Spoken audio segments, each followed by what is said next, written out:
Well, good evening, everybody, and welcome along to the first ever live Formula Fun podcast. And it's time for us to take a look over our brand new challenges for a brand new Formula One season. I'm joined, as always, by Rage himself. How are you doing this evening? Absolutely fabulous. How are you? I'm We're very back well. for 2019. I'm I'm no longer literally- stressed. I'm relaxed now that all this is working because I am so new to all of this, and getting all of this set up today has been a task, but I've enjoyed it. It is a bit of a task. Yeah, no, I agree. It's good fun. We're hopefully starting something new. So yeah, I'm excited. Yeah, Let's see what happens. New season, so Yes. new cars, new drivers in cars that they weren't before. Some slower than others. Some not at all. Some on fire. No fires today, but I'm sure there will be fires in future. Okay. So, just to run down what we're going to do, we're going to do our normal. Well, I say normal, we've done this once before. We're going to take a look over the 2019 cars, the liveries, and their launch spec, and then a look at some nice high-res shots from testings today, and then we'll go over a little bit about testing from day one. So, should we just get straight into it? Let's. And take a look at the world champions then. So we're going to start with Mercedes. So here is the frontal shot, the 3D render of the 2019 Mercedes. Surprise, surprise, it's... One sec, sorry. A little bit slow on the uptake, mate. There we go. Little slow on the uptake. Have you... Yeah, you have to open okay. up the screen that you know... Don't you worry, mate. I'm here. So surprise, surprise, it's silver. I don't think anyone's too shocked by that. And surprise, surprise, it's a incredibly complex car again. Obviously, the big changes for this year is the front wing, and this is the first one we're looking at. And they've gone with a very sort of simplified approach, haven't they? It's just those 5 elements, nothing, as most of the teams have, really. Sorry, are we talking about front wing here? Yeah. So this section here. That section there, yeah, absolutely. Sorry, had to use our new function. Yep, absolutely. We can draw to our heart's content. So a lot of teams have gone for a very thick front element, almost reminiscent of the sort of 98, sort of early 2000 cars, which I like. I really like those old school front wings, so it's nice to see a return. But Mercedes have gone for sort of very simplified symmetrical elements. Obviously this is the area now that they're not allowed to develop in, which means that these planes go all the way through. So I guess we'll start just quickly. Let's get a side shot, shall we? Ooh. Of the Whoa. Crack on the old side shot, sir. yeah, let's get a side shot of the old... Technical hitches. Oh, where are we going? No, don't worry, this bit's not on the stream. This is just on your share. Oh, it's on my screen. Yeah, don't you worry, mate. Technical shots. You let us know when you're ready. Pop it back over. There we go. Yeah, so now we're back onto the side shot. Thank you for racefans.net for this. I don't know why they felt the need to claim the image of what Mercedes released. No idea. Let's get rid of some of this. So, first thoughts on the livery. What do you think? I think it's really good. There's one big elephant in the room that I wanted to point out straight away. That's not necessary, being a Mercedes car. Apart from that, it looks really cool. The back end's good. Do you get what I mean when I say this? Danger. Do you understand what I mean? I don't. CrowdStrike? I don't know who CrowdStrike are. Okay, well, CrowdStrike... Okay, let's go back to Le Mans in the 50s. What happened and why did Mercedes pull out of any kind of form of motorsport? I don't know that story. Okay, so I'll back be honest. in the 40s, 50s, I think it was Le Mans, they had an awful accident and they took out half of the crowd on the start-finish straight. And now Ouch. one of their sponsored is CrowdStrike. which I think is a little unnecessary. Okay, right, now I'm with you. So That's now you're with me. I mean, to most people that'll be lost, but yeah, to anyone in the know, that's very unfortunate. So yeah, CrowdStrike I don't think was the best of ideas to go for on the side of your car, to be honest. But hey, you know, if it works for them, it looks cool. The livery's cool. I like the really cool little flow down the side. That's really cool. Especially Yeah, if so it's that's always been there, isn't it? But it's been more Kinda. defined this year. It's been sort of turquoisey in previous years. My real highlight of this livery is the little Mercedes stars all over it. I think it's cool. I think that is really a good little point. Death of Definitely. Motorsport 1958. Foxworth got that right. And he's Yeah. shouting 2C's rage, 2C's. I'm not sure. 2C's. Yeah. Oh, sorry. He's talking about this. Oh, your spelling. My thick. It should have been 2C's. Oh, so emphasis on the thick. There's a massive delay on me drawing. It's really weird. It's really hard to actually draw. Look, this has been very difficult to set up. Please don't complain. So yeah, I think it's a good livery and all. You know, they weren't going to be able to make any huge changes considering it is Mercedes and they have to be the silver arrows. So they keep their oh, still getting used to this technology. Oh, I can't get rid of that little tick that I just did. Oh, I think I did that in this. Hang on. Yeah, maybe. Right, let's load We're up lost some in the on track. matrix. Yeah, Oh, I'm well, sure it does. I was gonna say, this render, also a point to make here, this and here, very sneaky, because Mercedes have developed some very cheeky front and rear wheel setups to do with blowing air into their wheels. I don't think these pictures include anything. Also, side pods, especially towards the end. No defined area of Coke bottling, no idea. So anyone else, other teams looking to copy this, it's very, very tough. Brilliant use of a swan neck spoiler there. I think that's really cool that you've seen this year. Well, they've all gone. I was just trying to. Oh, I noticed that's still out shot on the screen. There we go. Never mind. Yeah, McLaren did that last year, and a lot of them have gone to it because of the need. This now bigger DRS flap. Everyone loves bigger flaps. Yeah. I don't know what's implied by that, but sure. But yeah, because it's the actuator has to go further down, it makes sense to use that that double swan neck pillar. Some going for a single swan neck pillar. That might be my new favourite phrase. And then, yep, side in the pod race. Oh, I mean, it's very, very intricate, isn't there? It's juicy. It is. Let's see if we can get some on track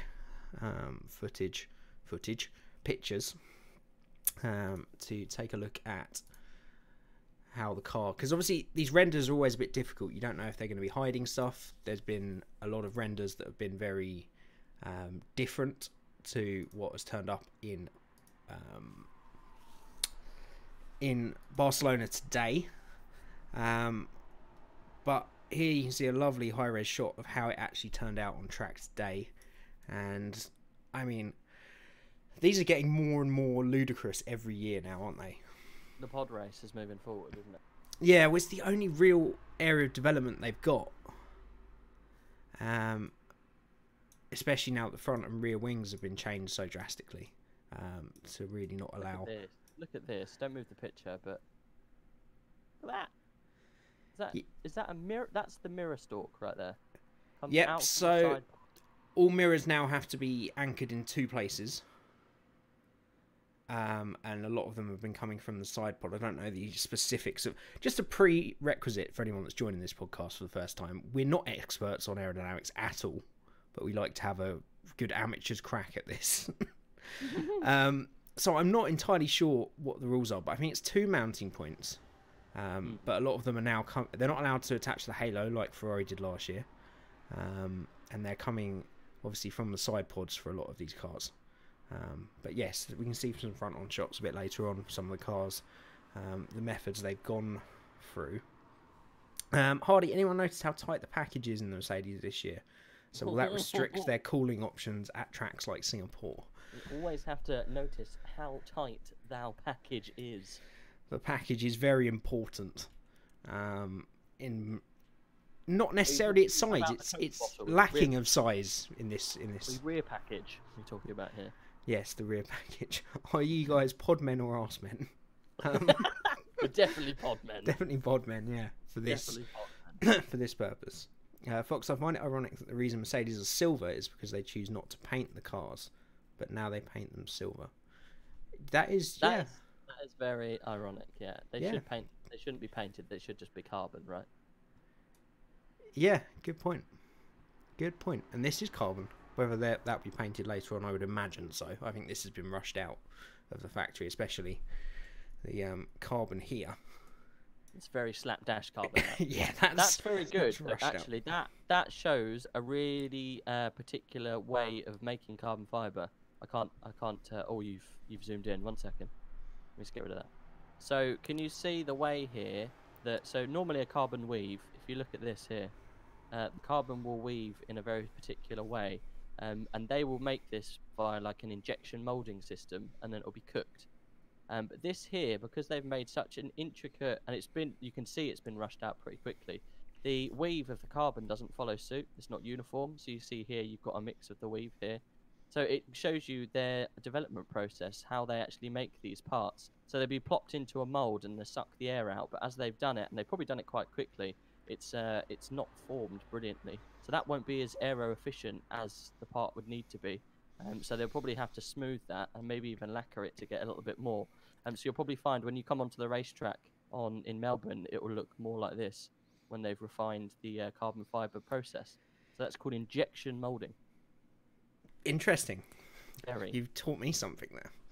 Yeah, obviously it will also have paint on it, which I guess helps a bit. Well, you don't know because it follows the paint scheme here. There isn't necessarily a paint scheme below the little dash. It's all carbon and bare below this dash here. True. I can't remember last year if I think the floors are normally just left carbon, aren't they? I think they are, yeah. Before That's we move, interesting. You never normally see that. You never normally see like a mixed or a pushed carbon or a carbon that hasn't formed perfectly quick. So like you say, that's rushed out quick. That is. yeah, at this point it's proof of concept, isn't it? They'll be trying different parts over the few days and seeing what works and what doesn't. Another thing, Picture, that. yeah, I like this part of the livery. It looks a lot more colourful in the light of day as well compared to the renders. And sorry, we're gonna have to mention it, but I really like what they've done with the halo. They've made it part of a car now as opposed to an add-on, haven't they? I think they're catching on. Yeah, it doesn't make them stick out at all. It just makes the car look nicer. So I do like what they've done with the halo. Right, let's see if we've got another shot from today for the Mercedes from maybe a different angle. So we can maybe take a look at the front of the Mercedes. It's good to have a little stare at the front. Yeah, that's a really terrible picture. Let's see if we can. Let's maybe look at this one. Oh no, that's the one. That's even worse. It's got some rakes on it. Mercedes I found hard to get some pictures of today from test, to be fair. Actually, this was a pretty good one. So it's obviously got the rakes and it's got the McLaren in it as well. But again, you can see these fins that they've outlined here. You can see the definite weave of the rear wing. So this year, obviously, the change to the rear wing is the DRS and making these rear wings wider. What's that weird bulge they've got on the side of their wing? That's really odd. I think they're sensors. What are these little bad boys? Yeah. So I think they're sensors, but you can see the real definition here. So there was some of this last year, but obviously teams have decided not to mount them here and How have you made your that. pointer translucent like that? Sorry, I'm using the highlighter rather than the pen. Ah, shit! I didn't realise I could do that. How do I change that? So in the whiteboard, in Yes. between the pen and the eraser is the highlighter. It's the highlighter. Ah, okay. So that Cool, thank you. leaves it translucent in the background. But yeah, here you can see what we're talking about with the double mounting points on the side mirrors. I think this is stop them flapping about and being completely useless, but as we know from Formula 1 teams, they're completely useless anyway. And then you can see the nice logo and the paint job has done the halo again, as you say, making it part of the car, as you can see on the McLaren here. By not making it body coloured, it sticks out a bit more, I would argue. Right, let's see if we've got something. Rears of the cars are what I'm really struggling with this year to find decent pictures. Little tyre sensors there. Yeah, these are cool. Oh, Jesus. It's just got flaps left on there. No one can see this, so. Everyone can see the flaps, mate. Don't you worry about it. Well, no, because I've Have you clipped it out? Yeah, I go back to a normal image. Good evening, Panther. Welcome along to the stream. We are doing a live podcast for a change, so do bear with us as we get to grips with this and the technology. So we've got a nice aerial shot here of the Mercedes. Not as nice as I would have liked to have seen, but we can see, as a lot of the teams have been doing, this is... Let's zoom in and get rid of that straight away. We can see some of the... I mean, they've got Dyson on the rear here, which I'm pretty sure won't be on the final car. What's that? Where? Dyson what? I've got a nice Dyson here. Dyson. Oh, I've done that on there again, haven't I? There we go. So this is one of the areas that they can obviously develop pretty heavily, the floor. And from watching much more educated people than me, this is to seal the rear floor, allowing this air to go under through these slots. Here we can see the lovely tight packaging we were talking. I've done it again. Get rid of that. Help me. I don't want to. They're keeping me here against their will. So yeah, beautiful Coke bottle packaging at the rear there. I wish that would stay where it is on the pitch. Look, we're adults. We can. What? I'm helping draw. That's true. So yeah, we can see some nice stuff. Again, this is, you know, I don't really know what we're looking back at past. We got T-Wing again this year. A few of the cars have kept this, but they've moved it a bit lower down because of the new wider rear rings. It helps out a bit. You can really see now how big that rear wing is. It's definitely a much bigger and much wider. Isn't it? Yeah, I think we're going to see some real artificial overtaking this year with that. A lot's been talked about the wings, but the change they've made to DRS is, I think, going to make it a little bit overpowered on certain Don't circuits. move the picture a second. Don't move the picture. Mm. So this bit here will be the opening, right? Correct. So you can see how big that is, because that will open all the way up here. So all of that, that's a good, like, 4 inches. Yeah, so they've made it wider. It opens further, and I think it is a slightly bigger plane as well at the top. So, yeah, it's really going to have a big effect on the car. Yes, Hardy, the opening has got wider. I mean, yep. We can't go without the sexual references. Right, anything else in particular you want to look at on this Mercedes car? No, I think the Mercedes we've done, you know, done to death. This Yeah. picture looks weird though. You can really see how thin that front wing is. Look, you can see from the top down. It doesn't. Maybe it's just a weird picture. You see what I mean? Yeah, Look I think how it's thin because that the is. elements go up.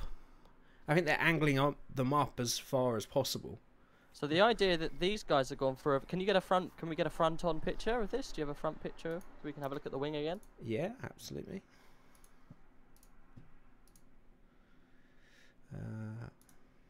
That's a bit small. Let's just go back to the 3D render, shall we? Whoop, just gone back on side. Let's say, bear with us. So that's a brilliant size picture. You don't need that. So it looks like that these guys, the way that these flaps work, right? So they're trying to channel air. Obviously, they channel the air through here, but the way it dips down there to try to create maybe a little bit of a vortice to go into down the side. But they're also flipping the air over here to bring it over the wheel and back in. You see that? Yeah, so that's the big thing, isn't it? All these little flaps that they had here and all this gubbins was to essentially deflect air away from the moving front tyre. And that's getting rid of that, gets rid of Well, it helps to wash down the back of the car for cars following and helps smoother air go through the front. But obviously what teams are trying to do is angle this air, as you say, up and over the wheel or up and around. So that's why I think they're using such a high angle, and why from the back... These guys are definitely pushing over the top of the wheel like this and almost angling it back in towards the pods, yeah? And that's why they've got the twist here a little bit to try and get that vortex going in here, because it's easier to channel when it's against the side of the car. Yeah, so essentially you've got two routes. You've got to go around the outside of the wheel or to push it as far in, These guys in the definitely wheel as aren't going possible. outside of the wheel, though, are they? They're going over the top and pushing it in. They've kept a little nick here. This is a very clever little trick, this. So this is to stop tyre squash.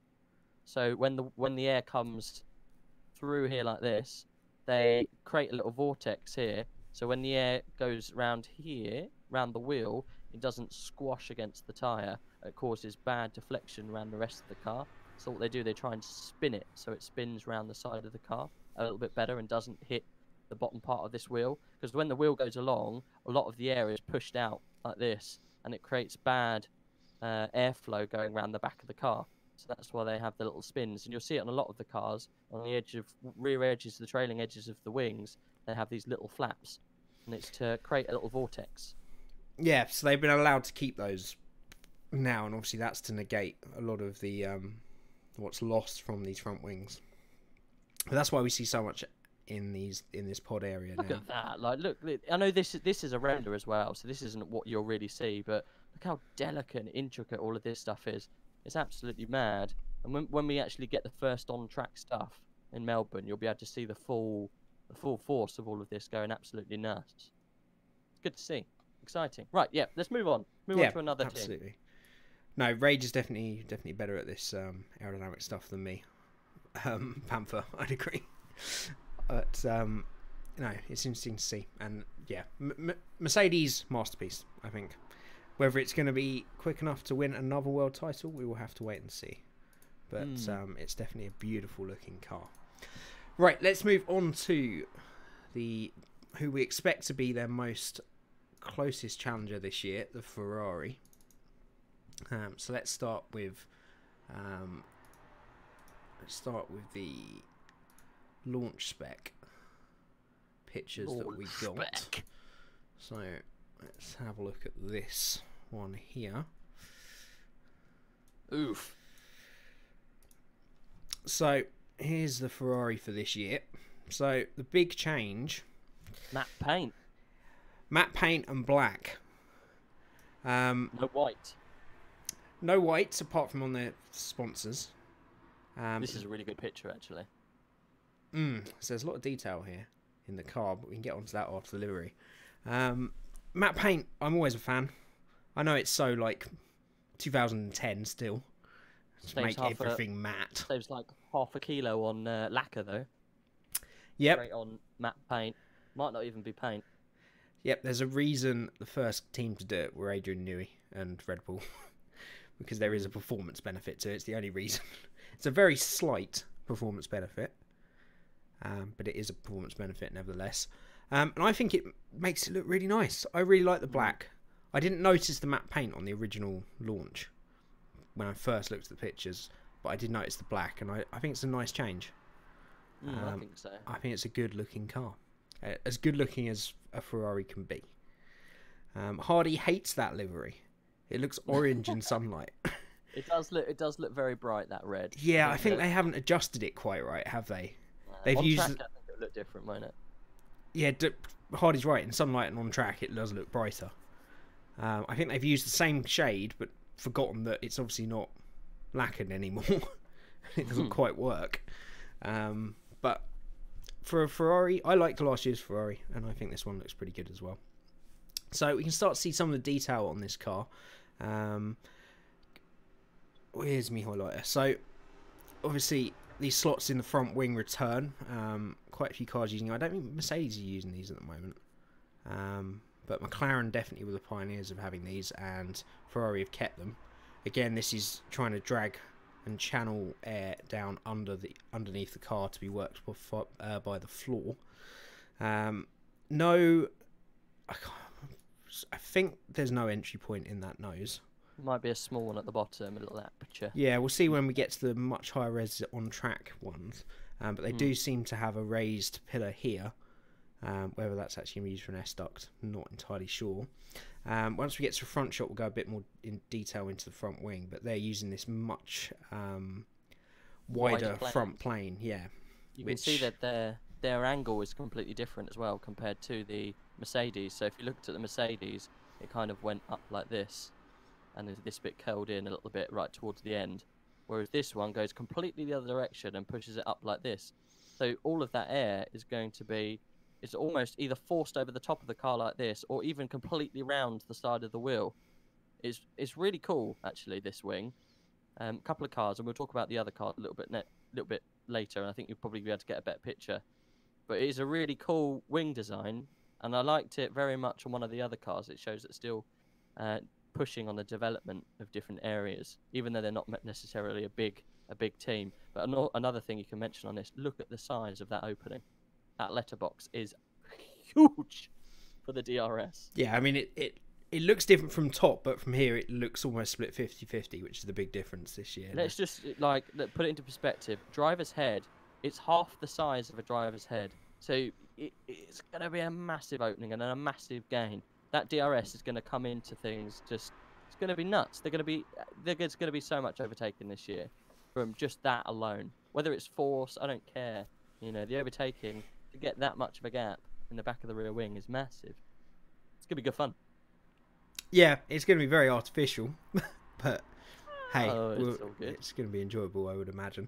I don't get the artificial argument, because the whole formula is artificial. The whole idea of having a formula to fit between rules is making the racing somewhat artificial. So one could argue that the whole idea of Formula One is artificial. Just by putting a little gap in there doesn't mean that they're not going to overtake any more or any less. I don't get that whole idea of, it's artificial racing. No, but the idea is that the actual overtake on merit is artificial. So the idea of DRS originally was to get a car up and alongside, and then it's down to the driver's skill to outbrake the other driver. If the car is gone and passed by the middle of the straight, that's artificial, because it's not a real overtake, is it? There's no skill in what the driver's doing. If the DRS is effective enough to bring the car up alongside and then he outbrakes the other guy, then that's fair enough. That's a it's a genuine overtake.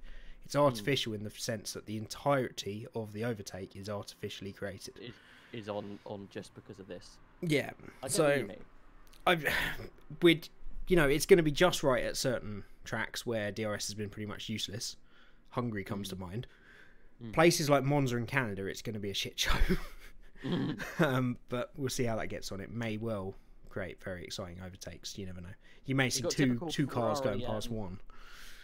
Heidi here, because that's definitely not what's going to be on the car. No, well, we can have a look what's on the car. And again, nothing. So let's while you clean that up. Yeah, I'll clean up my wipings. Let's find ourselves another launch spec picture. So you wanted to have let's have a look at the side of the car now then. So this again is the opening renderings. We can see again you've got the dual actuators we were talking about that most teams have gone for on the rear wing.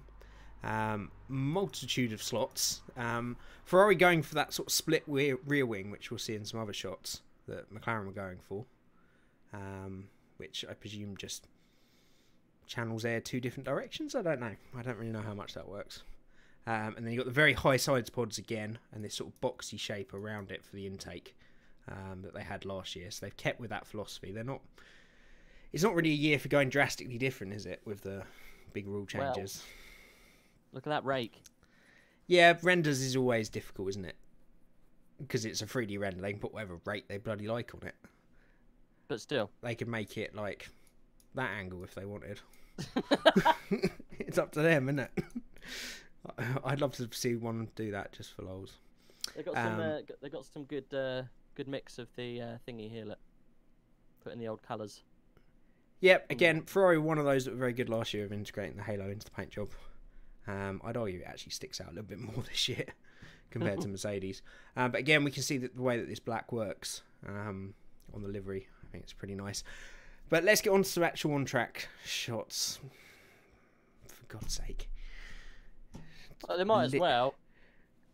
Marlboro Lights, mate. Thanks. It's not what that is it? Yeah. This is Mission. Mission Winnow, yeah. But do you get the meme? Like, the people who own Mission Winnow own a massive cigarette company. Yeah, Marlboro of the whatever the company's called, have kept a big stake in Ferrari all the way through. I know, but it's just funny. But obviously, the Mission Win Now is whatever it is a charity thing, isn't it? You can't really accuse them of. Okay, maybe you can. Right, let's move on to some on-track shots because I think Ferrari some shots. Have some of the best renders best high-res shots we've had all day. The Ferraris ever. Oh, look at that front wing! Right, let's get that up on screen. Let's zoom that out a little bit more. A little bit over. That is such a cool design on the front wing. Look at that. So they've really used the maximum angle they can through here, and they're using almost a different angle on each section of the wing, aren't they, to do what they want, and actually quite large gaps at this end to direct against, I presume, the correct parts of the floor. And then here they're keeping it all very narrow to try and obviously minimise the point that it hits the tyre in sort of one burst. You got a little vein underneath here as well, which I wasn't aware you were allowed to do. And then you got this, as you say, you got that real kick out there to try and push air down the outside of the tyre to avoid that wash. And then you can see obviously the high side pod entries again, and these almost like airplane wings, aren't they? Not quite as bad as we're going to see on the McLaren, but just to really get all that air into what's quite a small intake in comparison to quite a few others. But you're a real fan of this front wing, so let's have your expert eye over it. I think it's really cool. It's really different. It's exactly the same as one of the other cars we're going to talk about that's also pretty much owned by Ferrari. I just think the angle, you know, we haven't seen the angle of these fins in comparison to any other car on the track at the moment. You know, I think it's really, really different. First, you've got the little vortex maker here, which stops the wheel squash. Then obviously you've got this part here that pokes it round the side of the car, which it will do, and into the brake ducts as well for cooling. That will go in there. But this, it's either, like you say, directing air through here and also kicking it over the top of this wheel. The way that the angle there is completely different, and the way like it pinches down here is really cool, because you haven't seen that on any other cars. There's only one other car, which we'll talk about later. It's almost got nothing here. All of this is completely gone. It's obviously they're all doing different things. They've all found little quirks that make their bodywork and the rest of their bodywork work very well. And a lot of this air also be channeled into here to get straight into the brake ducts. So yeah, it's very, very interesting. And like you say, I had no idea about this until I saw the launch car today. This is very cheeky. No idea what they're doing with that vane. That vane could move as well under this wing. You have no idea. It just looks like a channel almost, and that could push air into, you know, parts that you can't actually see. Yeah, I'm presuming at the back it's gonna flick out and move it towards a certain part of this side pod at some very some tight place. in here. This side pod's really nicely designed. I think it's a this is why design. This is the other reason they use such a high side pod on the Ferrari. This is all for the rules. This bit, isn't it? Almost. This is all. For well, no, rules. because you'll see some other teams have it pretty low down. The reason Ferrari use such a high side pod is so they can allow real whip under, because the actual the chamber of cooling is so much higher that they don't need the space down here. So you'll notice from side shots this is, or maybe top down shots is the best, but it really goes in. I know some people say, like, when you look at a car, it looks fast. This is one of the cars that stood out to me that just looks fast. The Ferrari looks beautiful. It really does. For once, if only they did something with this front wing here. I'm not, the front nose. I'm not a massive fan of this kind of appendage. Well, that's to satisfy the rules, isn't it? The aggressiveness of the camber on the front wheels and just how awesome it looks. I'm really excited, and I hope he's excited, because this looks like a very, very racy car straight off the grid. I'm pleased and excited to see what's going to come from these red guys for once. Well, when we go over some testing today, we'll get into that. But they looked, for the first day of test, as good as you could possibly get. Mighty. Panther pointed out that this intake is used to be circular, and has now been made triangular and quite a bit smaller. So obviously Illuminati confirmed. Absolutely. So they're obviously pretty confident in their cooling. Let's just see what we've got from a few more people before we move on. Hardy, how can they have a T-wing? Aren't they banned? No, they're not. That might not be a T-wing. The shot. So, well, Mercedes have got a T-wing, definitely. Quite a few teams. Well, before the T-wing would be. So it's the shark fin that they've got rid of.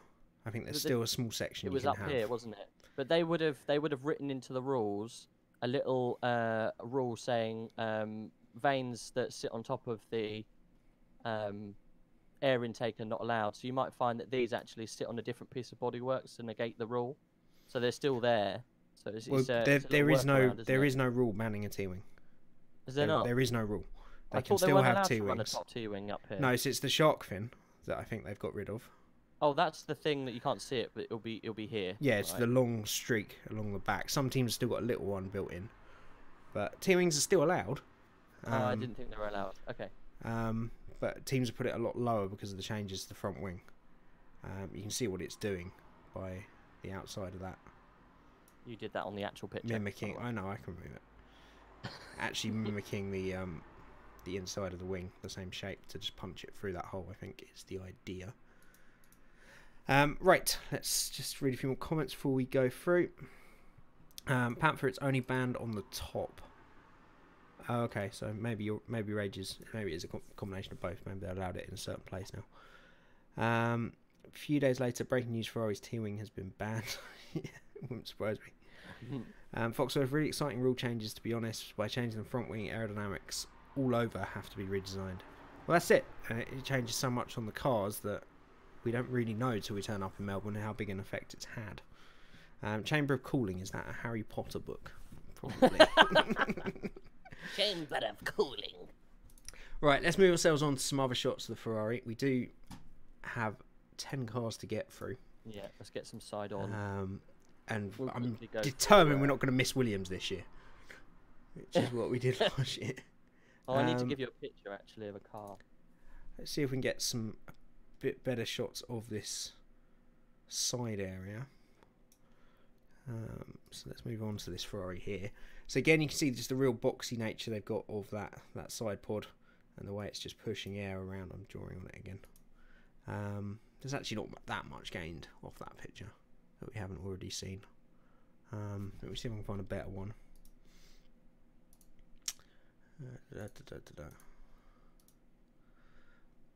Bear with us, everybody. I'm just sending you a picture of a car. Please don't say what car it is. It's a surprise. Okay. Let's take a look at that rear wing. So you can really see that their slot game has gone through the roof this year, Ferrari. Slot game! Wow! I mean, we pointed it out on the render, but it's gone even crazier. Oof! Oof! Lightning! Lightning! I mean, is there any point in having anything in there? It's to smooth the air exiting the back of the car. Yes. I guess it's stupid. I don't get that. They've obviously done it and they found gains through a little bit of downforce, I would have thought, because there's no benefit of them creating any kind of change in airflow for the car, because it will be changing the airflow of the car behind, right? So there must be some way that it's created a tiny bit of downforce. I think it's all about how the air is distributed when it exits the car. It might either create some kind of vortex that pushed it. I can't remember what it's called. It might be a vortex at least that makes like a low pressure here that keeps the car sucked to the floor. Because exiting the car here, there's no need for them to tidy that unless it has some kind of gain. Because obviously it's going to the person behind. It's not going to be affecting them. So it must have some kind of effect that pulls that back end down. Whether it causes some kind of low pressure I know the McLarens of old used to be very good of creating low pressure under the car here. Potentially, but I would have thought the air, down. once it gets to that point, is pretty much done with for the diffuser in the rear of the car. It's all about how it exits the car and therefore the drag of the rear wing, I think. There's a very tight line between what is actually efficient, though, because them moving air here will, in essence, create drag. So there must be a trade-off for them just to keep that blank or to have the air passing through these little veins, because obviously it will slow the car down. So the trade-off of slowing the car down must be better the way that, you know, I don't know how they do it or what the gain is, because there's I did remember drag works both ways, so I meant more drag. Therefore, the way that it exits the car creates more drag and more downforce for the rear wing. But yeah, there must be some kind of downforce. Whether those fins are slightly curved, I don't know. Fox, maybe they're trying for more turbulent air, make the Ferrari hard to follow. Literally, might be making the air even more turbulent. I mean, it'd be a real bitchy thing to do, but it's possible. But great detail on that rear wing, absolutely. And there's the little T-wing, so it's attached to the back. I think that's what you guys were saying. It's not allowed to be on the top anymore. It's actually attached literally where it finishes. So it's attached to the back of it. This is a bit worrying. Well, might not have been heat treated properly. It's very hot exhaust. Let's not forget they run testing way more than they would during a Grand Prix weekend. Sure. But then, you know, you're doing a full race distance at a time in a Grand Prix, I guess. So nice little veins through there as well. It's a nice little touch. Right. Let's see if we got maybe one more shot of the Ferrari before we move on. I don't have any rear shots of the Ferrari, which is a bit of a pain. I would have liked to have seen the rear diffuser. They're very cagey with the rear end of the car. Yeah, I don't think there's much more to find on this car. We can maybe take a look at a high-res side shot, just to see a bit more of the side pod. And bonus points that anyone can name what C compound is being used on that car right now. We'll talk about the compounds later. I know. Do you? Yes. Is it a 5 or is it a 4? Who knows? Or is it a 1? It's a 1. It's a 1. It's very simple. C1 has Pirelli Zero and the stripe. C2 doesn't have the stripe, but of course when the car's going along it has a stripe because it's going around so quickly. Zero, yeah. I mean, fortunately the change to tyres, I've got a few Pirelli pictures which we can go through a bit later to go over the tyres, so maybe we'll leave it till then. So no blown front axles, they're not allowed to anymore, are they? Ferrari not using, we'll maybe pick it up on another car, but a lot of teams have put these bumps into the wheel to add surface area for tyre cooling. Ferrari obviously not worried about their tyre temperatures at all, because they're actually one of the only teams not to use that. Fox says C2, maybe it was C2, I don't know. One interesting thing I picked up from this, and I really wanted the rear shot but we haven't got it, is how tightly packaged they made this exhaust. They've got the main there, and instead of splitting it to the side they put the two turbo wastegates, because the way those wastegates work is it's 2 into 1 on most of the cars, but they put them all very close and in a line to obviously really minimise the packaging down here. That's a really smart job. It's a very nice package. Minimum package on there. You can see these things here. Now we were talking about them before. They do have a slight curve and they do push in, so there will be a benefit of keeping that air pushed through. Oh, there's like all of this. There's a reason for it. It's not for. Oh yeah. There's definitely a reason. And this bit here as well. This is cool on the floor. So these little veins here, as the air's been pushed down here, it will go under the rear wing. Push it back under. Yeah. Oi. Yep, no top down or rear shots of the Ferrari, but you can still see lots of the nice slots they're using in the side. We can just sort of see the back of the diffuser here, but can't really see the big details. No details. And one thing you will notice on the Ferrari from the front shots, but a lot of cars this year are pushing the suspension as high as possible to really create a gap the gap for it to go into the side pods. Ferrari keeping it quite low and quite together. For whatever reason, most likely because their side pods are so high. But for me, it's going to make air pretty difficult to get to that side pod.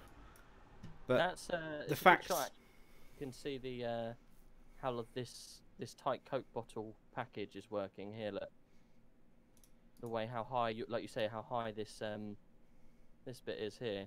All of this air is being smoothed and pushed into this kind of area to make it easier and more slippery at the rear end. This is Coke bottling has been massively pushed by the Red Bulls in the past couple of years, so Ferrari's cottoning on. You can see a bit of rake here as well, which is nice to see. Yeah, I think Ferrari, what the big things to take from all this packaging and the exhaust and the side pods and this getting smaller, they're not worried at all about cooling, it would seem.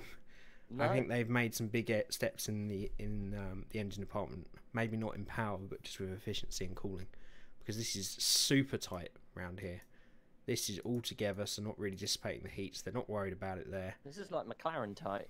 It is. Always used to love getting a tight rear. Yeah, and then they were introduced to Honda, and the problem started. Right, let's get ourselves onto the Red Bull, shall we? Yeah, very much. So. We'll take a look at the camo livery that they launched in, which, as per usual, was way nicer than the normal car.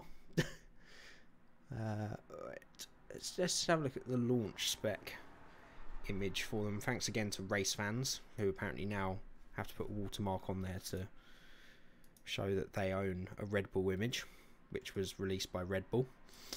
But there you go. Oh, it's actually not shown on the screen, so don't worry about that.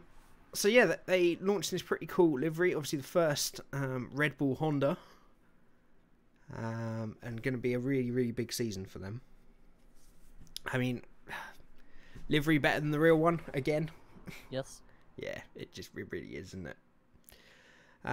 So a few things that you can pick up from here. They're using these really long vanes down here, which obviously McLaren have used as well when we get to their car. Mercedes sort of really pioneered last year. This is here. Look how tight that is. Oh, this worries me. Like, not even just that. Have you seen the sizes of these intakes? They're tiny.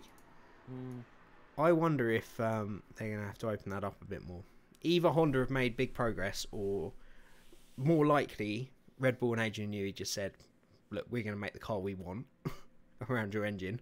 It better bloody well cool itself. Because that's, you know, there's no way a Newey car is going to have a big wide rear end, is it? No. Fox, yeah, question is reliable or race winner, or both? That Honda engine did like 200 laps with Red Bull and Toro Rosso and never break down. Massive improvement. Well, we don't know how far it's turned up today in testing. We'll get to that a little bit later on. But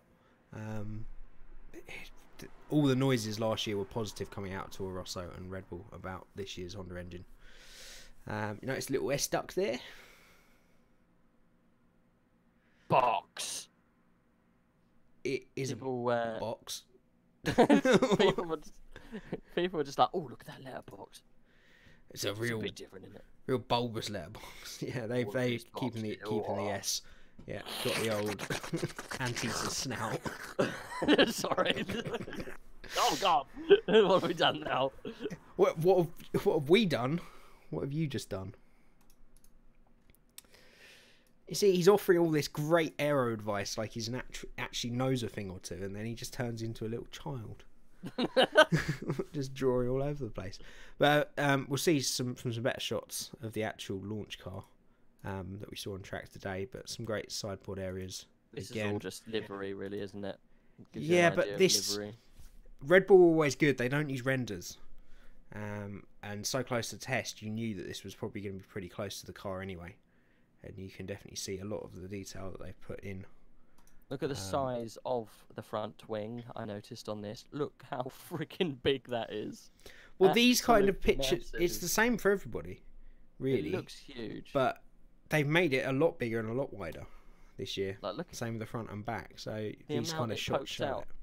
I noticed on two cars, this car and the Renault, the amount of poke it looks like. they've obviously got a minimum distance from here to here that they have to keep to. Whether they shorten this nose to get a little bit more area here, we'll see.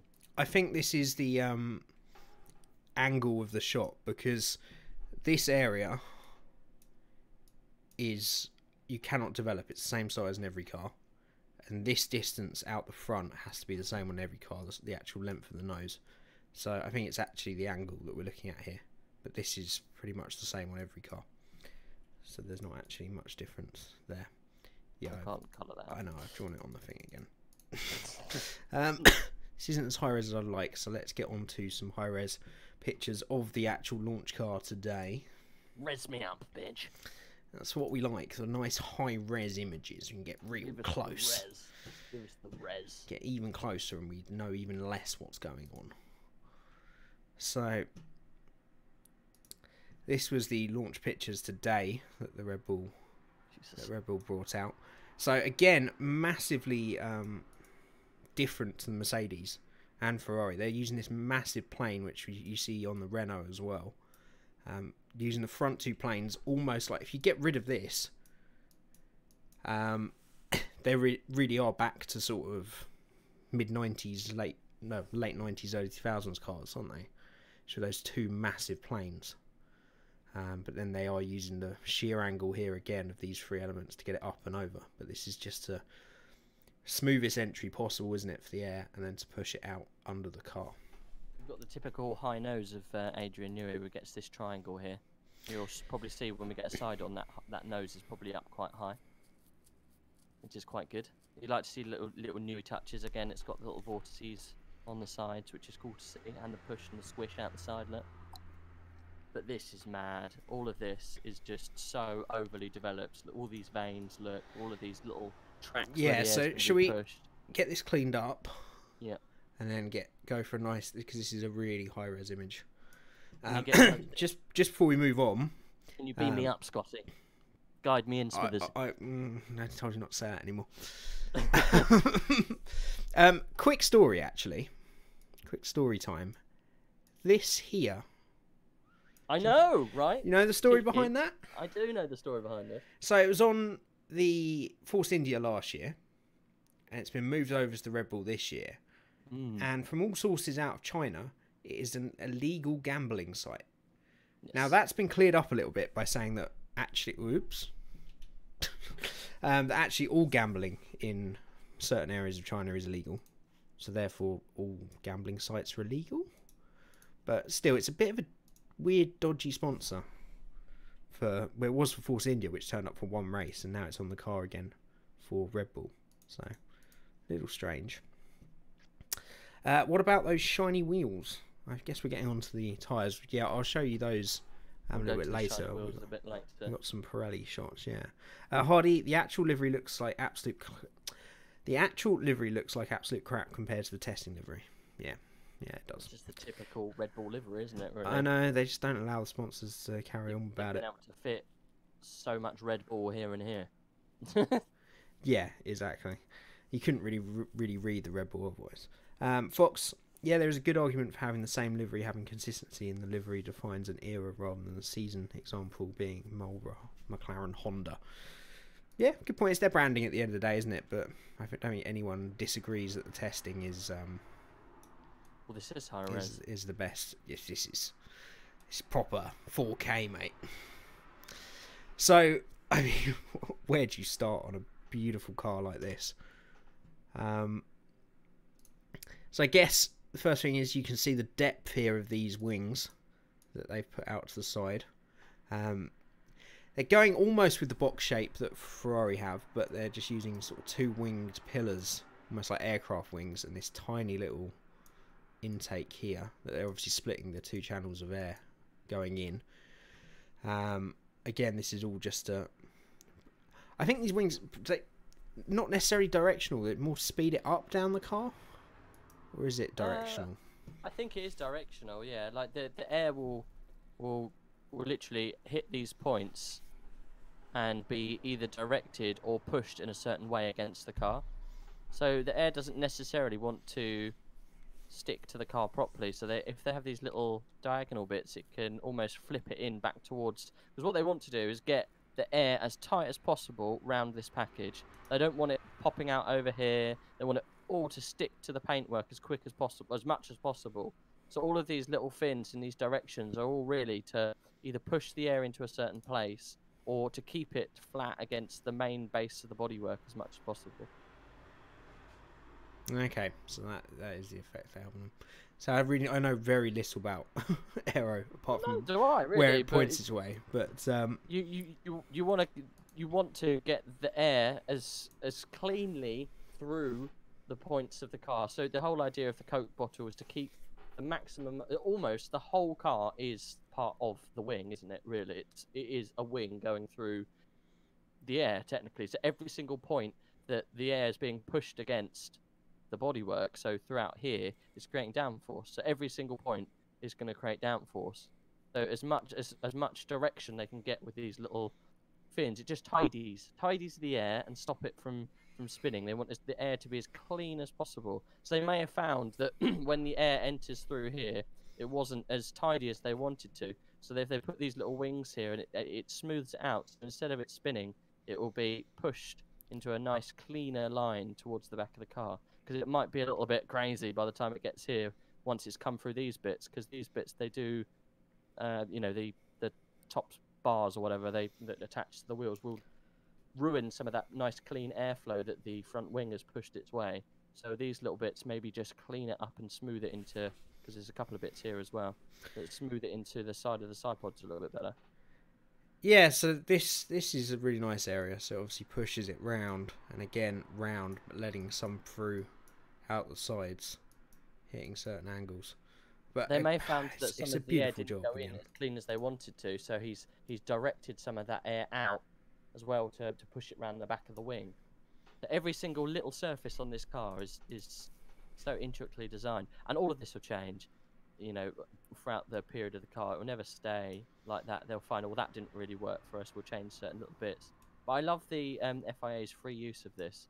They haven't really restricted the floor and the side pods. They said do whatever you really like. There'll be height restrictions, and there'll be, I would have thought size of these vanes will be slightly controlled, but at least they've got almost free reign past certain points. So there might be free reign past here, or past here. There will be defined areas that they can develop.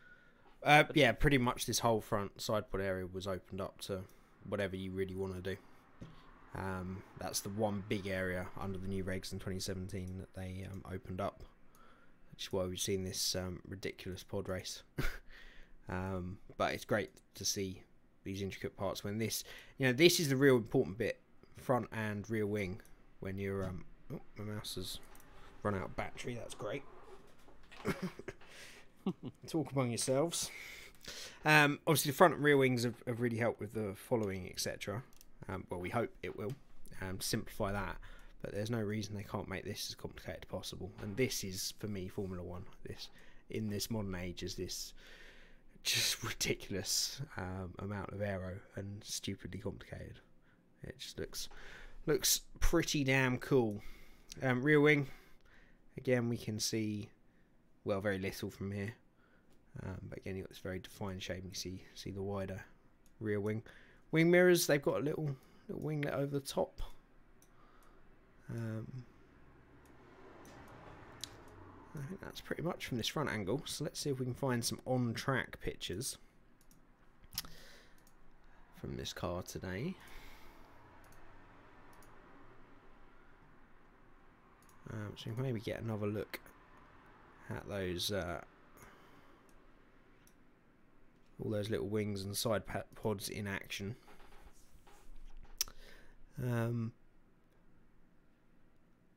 Yeah, it's all pretty much the same, isn't it? Just channeling that air out. It looks almost exactly the same, doesn't it? Yep. Overly complicated. It's annoying they put that watermark there. You can see the change of the floor's not flat. It's all completely moving. Look. Yeah. Cool. Sealing the air underneath and sucking up to the diffuser.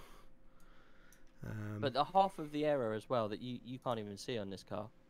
because obviously they've got a massive S duct or a massive duct at the very front of their car, sucks in the air and will push it down the bottom under their under tray and all through this bit here. So again, you've got really high steep snow, so you can't see it. There you go, you've moved it. I was getting you a front slot. That's right. Your front slot. The old front shot. This isn't very high res. This one. Don't worry. But that's what all of that air coming through here will be channeled underneath that fan, all to get some nice suckage. Nice suckage under the car. Really stick it to the floor. Nice suckage right there. Okay, let's see if we've got any final pictures we want to look at the Red Bull. We do actually have a rear shot, which is a rare thing on these cars. Oh, Jesus Christ. This is from the test day. The shakedown they did, yeah, at Silverstone on the wet tyres. You can see a little bit of the just crazy diffuser work they've got going on there. Wow! Again, multiple slots. Yep, so we got some side rain lights this year, haven't we? Which I haven't had clarification whether they're being used for the harvesting as well. But drivers commented that they were a bit easier to see, so that's what they're going with this year. You can see the 3 exits here that Red Bull are using. So the big one up the top, the 2 little small ones down below. Again, the packaging is much tighter. Really, not much room to breathe there. This Honda engine is going to need to be super reliable. And then we just got a super complicated diffuser again, multiple elements. And that's probably where the really clever stuff's going on, but it's not a great picture package indeed. I think that's all we've really got on the Red Bull. It's a very simple rear wing on the Red Bull. So they got this big cut under there, but they're not using the multiple. I think there might be a couple of cuts in there. It's a pretty bad picture. The one bar. Yeah, the one. Oh God, I've forgotten what it's called now. One of those things on the rear wing. Right, let's move on from the Red Bull, shall we? We've got a lot of cars to get through.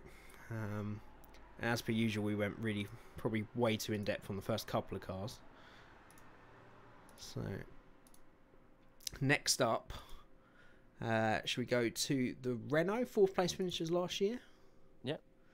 We'll take a look at the Render, which was probably the biggest, or the biggest change from the actual car that turned up in Barcelona to the Render. So they were one of the very first to release, and there really wasn't. They've missed out all of this. Look at all of this stuff that will be all developed with. Yes, they really weren't showing much, were they? No. And not really a big change on the livery from last year, but I quite liked the livery last year, so I'm not too disappointed that it's not massively different. Very aggressive Coke bottling here. Look, from this point here to this point here is nothing, is it? Look. Yeah, so Renault's starting to get their act together. It's just the power department they're missing on, but they did have reliability problems last year. So the very small intake that they've got here, and as you say, very aggressive Coke bottling probably isn't going to help them much. Massive rear wing, front wing again.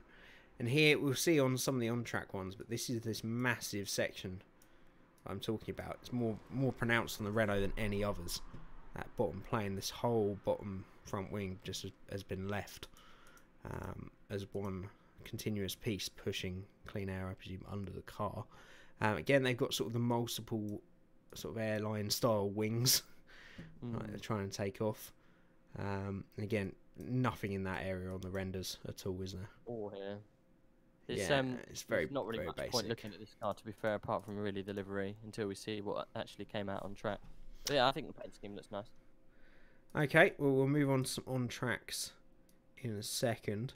Pirelli used chrome molds this year, no effects on performance. Yeah, we'll have a look at that. We'll get to the tyres later! Is that a Jaguar emblem on the badge, but on the barge board? What, on the Red Bull? Maybe. We're past that now. But On the barge? I don't think it'd be a Jaguar. Do they still sponsor the car they used to own? No. Not sure again what that is. Fox, I'm afraid. If the Red Bull Honda partnership doesn't work, will we see the Red Bull will we see Red Bull leave the sport? No. Um, The partnership will work. depends how disastrous it is, really. No, we're talking about hypothetical here. If it did fail, if it was spectacular, I could potentially see it happening. They've not got much left to prove. But I could see that team being picked up again by someone else. I don't think the team will actually go. We could see Dietrich's massive shits leave. Yep, very true, Hardy. Not with their level of success, no, but if they end up outside the top 3 multiple times, then maybe.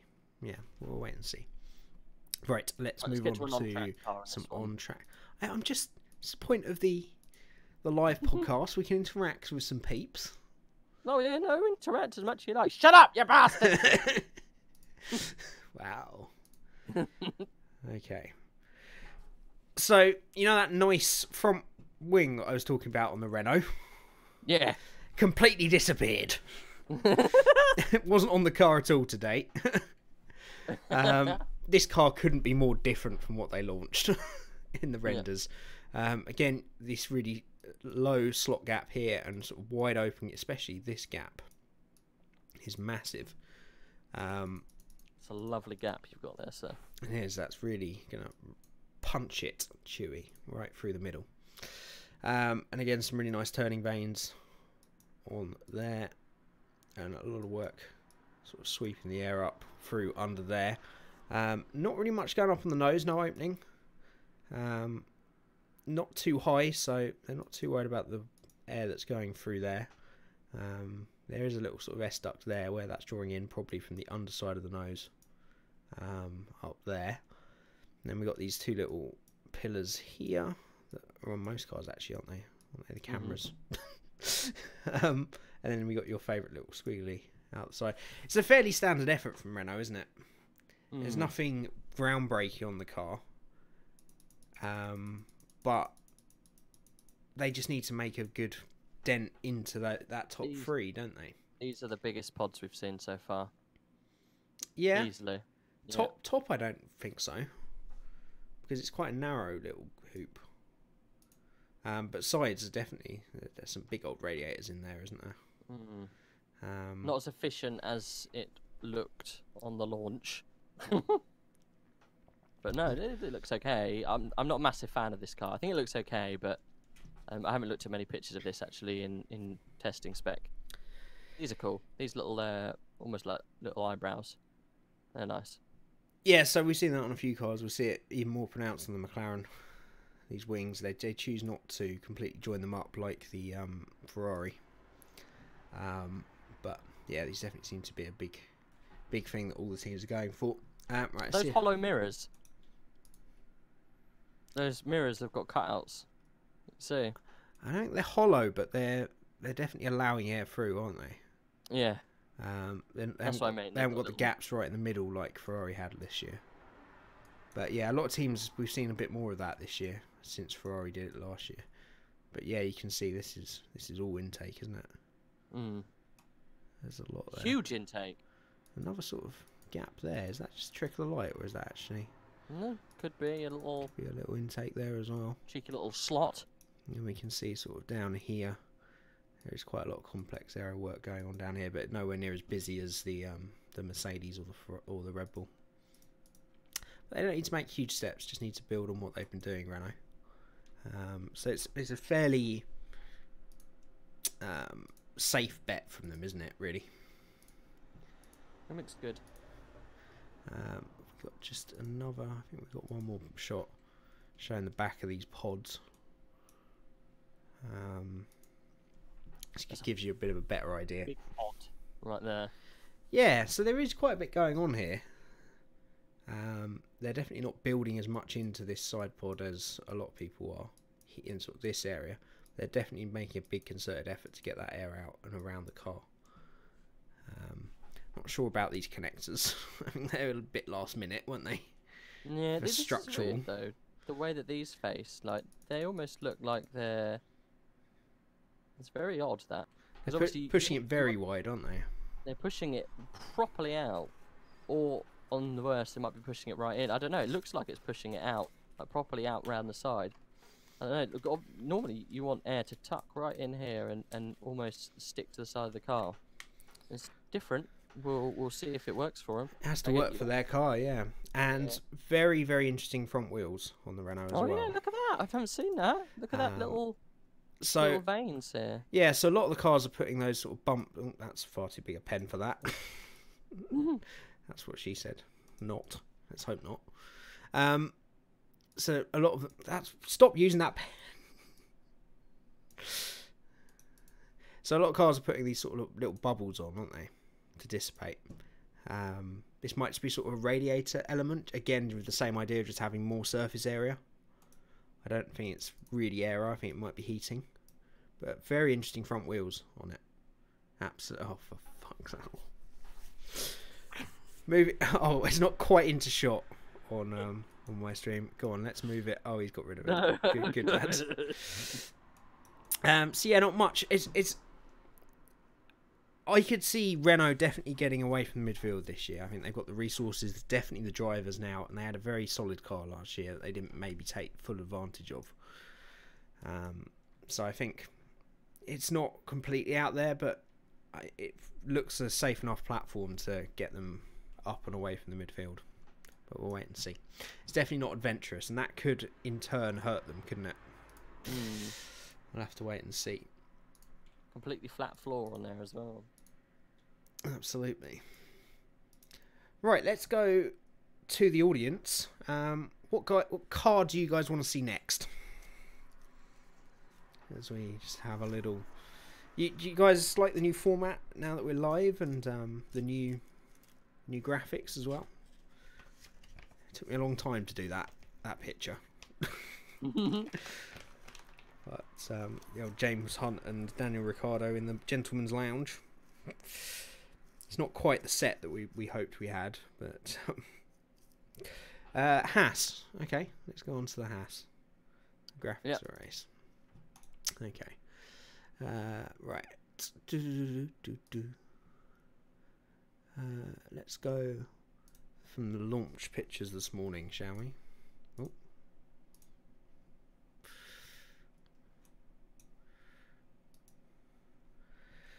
Okay, do you want to take this one to start? Yeah, go for it. So, big wing on the front. The big old wing, isn't it? Big wing, but they've split the planes, look. Should we start with the livery, as we normally do? More steps. Yeah, you can start with the livery. It's very different, and they've changed the livery a little bit even more so, haven't they? It's not so much gold as there was before. So it's a little bit more black. A lot of people were saying that on the hotter tracks, this might actually change the cooling on the car because it might get a little bit hotter, which is something we could always have a look at. A lot of people also complaining that Rich isn't actually real. It's a fake sponsor for no reason whatsoever. When was the last time you popped down your local Tesco's and bought yourself a nice refreshing can of Rich? What I love on their website, I think it's got, or on a press release or something, they had what they actually was like a big announcement for them, was that they'd supplied one hotel in London and like the Chelsea women's football team. And it's like, as a business model, that's just not adding up, is it? I think Fox knows a lot more about this than we do, but it's the I'm sure he's looked into it a lot more. It's the parent company, I think, that's providing the money. But it has at least brought us. Sorry, Karen. It has at least brought us a really sick livery. I mean, I think the best livery so far, isn't it? Yeah, I think we'll have that vote a little bit later on. But it's definitely... I'll keep you in suspense about that anyway.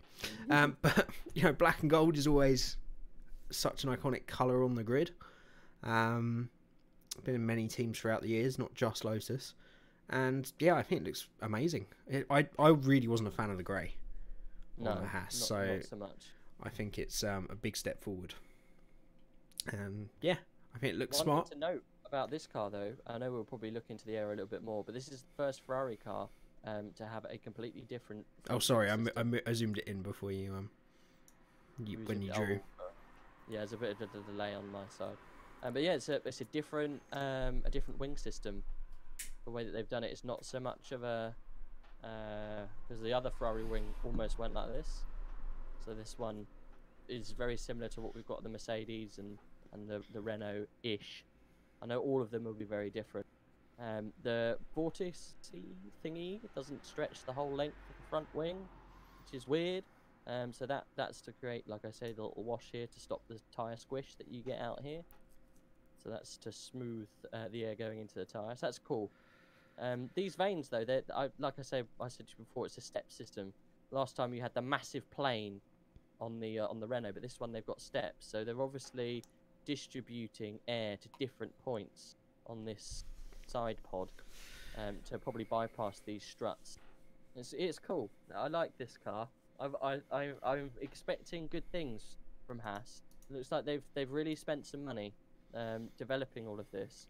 And these wings, look how tightly packed this is. They're always very good at the pod race. Sorry to no, go on. The way they've done these, look, they're so tightly packed. The little joins here, all very, very intricate stuff. This is what you want if you want to win races in F1.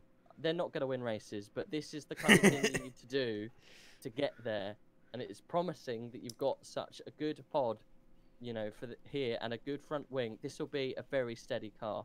This will be a good car to develop from the off. I'm happy for Haas. I think we can expect some good things at the beginning of the race. Whether they can keep up the development, but hopefully, if they start posting some good times, I did have a look on the testing, and Grosjean was quite up near the top. This looks like a good base to start from, at least from looking at the car. Does it look fast? The development of the wings, the side pods. Look at this floor. Look, this floor is much more developed than we had on the Renault. The Renault was almost boring to go. You actually have a real pods. zoom in on this area. So the side pods as well, very small side pods, and the way they're distributing this air in and around the side pods. This is all very clever stuff here. This is all good looking and good working area. Look at that. We haven't seen that so far. Look at this little gap here. The way that channeling air probably underneath the floor. I don't know, you can't really see it, but that's different. Haven't seen that so far, have we? No, there may well be a slot down there that's channeling it under to seal the floor. You never know, there might be a little slot poking out of here. Hello. It's a little hand, look. As long as it gets the air under the car, it doesn't. It just will reattach naturally. So a little slot under there. Let's have much. But yeah, the side pods again. Last year they were really good in that sense. So yeah, they're definitely doing a good job there. Big vanes here. Yeah. Yeah, I mean, small openings. We constantly reference Ferrari with the Haas, but let's not forget that the aero is one of the things that Ferrari aren't responsible on their essentially B and C team, which is a point Fox brought up. Is Haas the Ferrari C team now? That does what worries me a little bit. Is if Sauber becomes that C team. I don't think they're on the level of A and B teams now anymore. I think Haas they're more of a customer. But I was going to say, you've got to think as well, the Haas brings a lot of experience from a lot of other racing formulas that we don't really think about. You know, if you think about what goes into making NASCARs fast and what goes into making karts fast, what goes into making IndyCar fast, Haas have got a big library to pull from on the other side of the pond. So do not discount what the Americans can do with moving air around a car, because they can do things just as well as what we can. The great Adrian Newey first learned his craft going over the pond, so I wouldn't discount anything that the Haas guys can do. It will be very, very exciting to see this car go. I'm pleased, and I hope I'm going to be watching very much how far they can get. Whoa! How far they can get up on the time sheets. Look at that little bunny, look, cheeky little rabbit. Yeah, what's this? I have no idea what that is. What is that? Is that locking wheel nuts? No one runs off with them. No idea what that is. That is really weird. No idea. To get airflow into the tyre? This is cool. This is really cool. These are the kind of developments that really... Oh, you moved it. Like, here, look. What's all this with this? I moved it again, sorry. It fits. Inside the wheel rim. Obviously pushes air around somehow. Everything that's done in the car is all for a reason. So all these weird little things are all contributing to something else. Yep, absolutely. It's a very, very good looking car. In there. Yeah, we'll get onto that. I'm not a fan, I'll be honest. Yep, some good slots in the rear wing as well, haven't we? Over there. Again, This is a good multiple showing slots. from a midfield car. It looks good. Whether it's fast, we don't necessarily know yet. I think But it's 'cause it's a black, great it looking looks- car, and they've definitely ramped up their aero game even further. Their pod race is definitely much more appealing than Renault's. Yeah, that's the thing. So many midfield teams look better than Renault, but I don't know if they are gonna be. We don't know yet. Midfield's so close, but we'll see. Let's see if we can get a bit of a rear shot of this Haas now. See a bit of what's going on with this wing. So we can see the multiple slots. Again, we've got multiple serrations down here. Doing exactly what you said on the other cars. Can't really see the diffuser. Or how tightly packaged it is. And then you can see sort of the back end of those side pods, and you can see a bit more detail here of what these vanes are doing. That floor's really cool. Yeah, definitely doing a good job of seeing it. By look at there's a little exit hole. Maybe that's where the do you reckon that's where it's going from the wheel nut? Down through there, through the suspension, down inside, through that little hole. feeds out. That little divot. There you go. There's some insider knowledge. That's exactly what Haas are doing. That's a really efficient way for the air to go. Nice little details on the back of that. It's a very good looking car, little T-wing. Looks good. They look good. Should we just end up with a little on-track shot? Yeah. Of Haas from today. Roman driving today, wasn't it? Let's have a look. Oh yes, there he is. I think K-Megs was driving today. Oh. That doesn't look like the pit lane. Oh dear. What happened? Fuel pressure, wasn't it? Yeah, I think it's a fuel pressure issue, they said. Yeah. But no, it looks good even parked. Which hopefully it won't do too many times this season. Right, let's get on to another of the teams. We've got enough of them. Pink Panthers. You want to go to Racing Point. Racing Point. Racing No Point. Not much on track of them. It's fine. We'll just have a look at a couple of picks. We've got to move through these. A bit slowed up towards the end. Well, we did start pretty late, so we've not even going just over an hour. Right, let's have a look at the Pink Panther, shall we? While you're just loading that, I'm just going to get a drink. Okie doke. We're live, so we can't cut no more. No, exactly. We can't take any. Well, we could take breaks, but nah, we won't. Let's have a little look through the comments on the Haas. Last time Grosjean was on the podium was in a black and gold car. Very true. Very good times for him. He also didn't get paid last time he was in a black and gold car. American flag, or yeah, just NASCAR. Okay, that's what Haas do over in the States. Yeah, the Haas team is IndyCar. In IndyCar, isn't related to Gene Haas. Okay, both Haas drivers there. What's he saying? Haas is just NASCAR. Is it just NASCAR? Yeah. Not involved in IndyCar. What I was saying is that they've got connections in NASCAR. They will be able to draw from the motorsport world in America, more so than say Ferrari would be able to. Yeah. There's a whole new opening of different minds to come together to build a car, not just Europe. Yep, absolutely. And their aero department is based in America, isn't it? So yeah, there you go. It's a whole new factory. It almost beggars belief that Sport Pesa Racing Point could make even more of an eyeful of their livery this year. But I think they've done it. What did you say? So you cut up a little bit there. It's a very striking livery this year, isn't it? Bloody awful. It's a bit of a mismatch, isn't it? It's horrible. I'm sorry. It looks like I've eaten some Pink Panther biscuits and then thrown up some Smurfs. Yeah, that happens to me all the time. Such a pain. But I don't know. It's quite nice. I like the pink that they've gone through for the last few years. So look at that absolutely huge penis. Let me just move that back onto there. Yeah, Force India are very Force India. I've got to stop saying that. Racing Point. I refuse to say Sport Pesa every time. Racing Point is going to be what they're called. Just call them RP. They have a history. SPRP.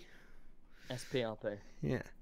Sparpy. have a history of making these long veins down the side of their appendage, don't they?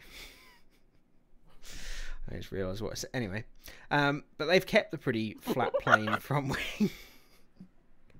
But yeah, it's an interesting concept that obviously works for them. Sidepod game isn't too strong, but they've got this really nice finned. It's quite smooth, isn't it? Their sidepod area. It's not overcomplicated, but I feel like everything that is on there for a very good reason. But they always start slowly, and I worry that they may do again this year, because it's not the best car in the world to look at, is it? No. If you look past the livery. Alright, let's see if we can find some other shots of this Pink Panther. Get a nice close-up view of that front wing. So again, I haven't actually checked this against the on-track photo I've got, is whether That's this... a different arrangement of the front wishbones, as we've seen from a lot of cars. Much lower nose as well. Yeah, lower nose, and they've tried to keep these all pretty close together, haven't they? The way that this still slopes raised. down is much much of a gentle slope, as opposed to the Red Bull, where it's almost straight down. Same with the Ferrari. It's a very punchy nose cone, yeah. But it doesn't. The wing game isn't strong. Wing game's not strong at all. Look at that. It's almost flat. There's not much of a vortex being made. They've kept the air very smooth through there, and then they're channeling it against their side pods. Look, with these veins. It's a bit. I don't know. Maybe they've got good floor work.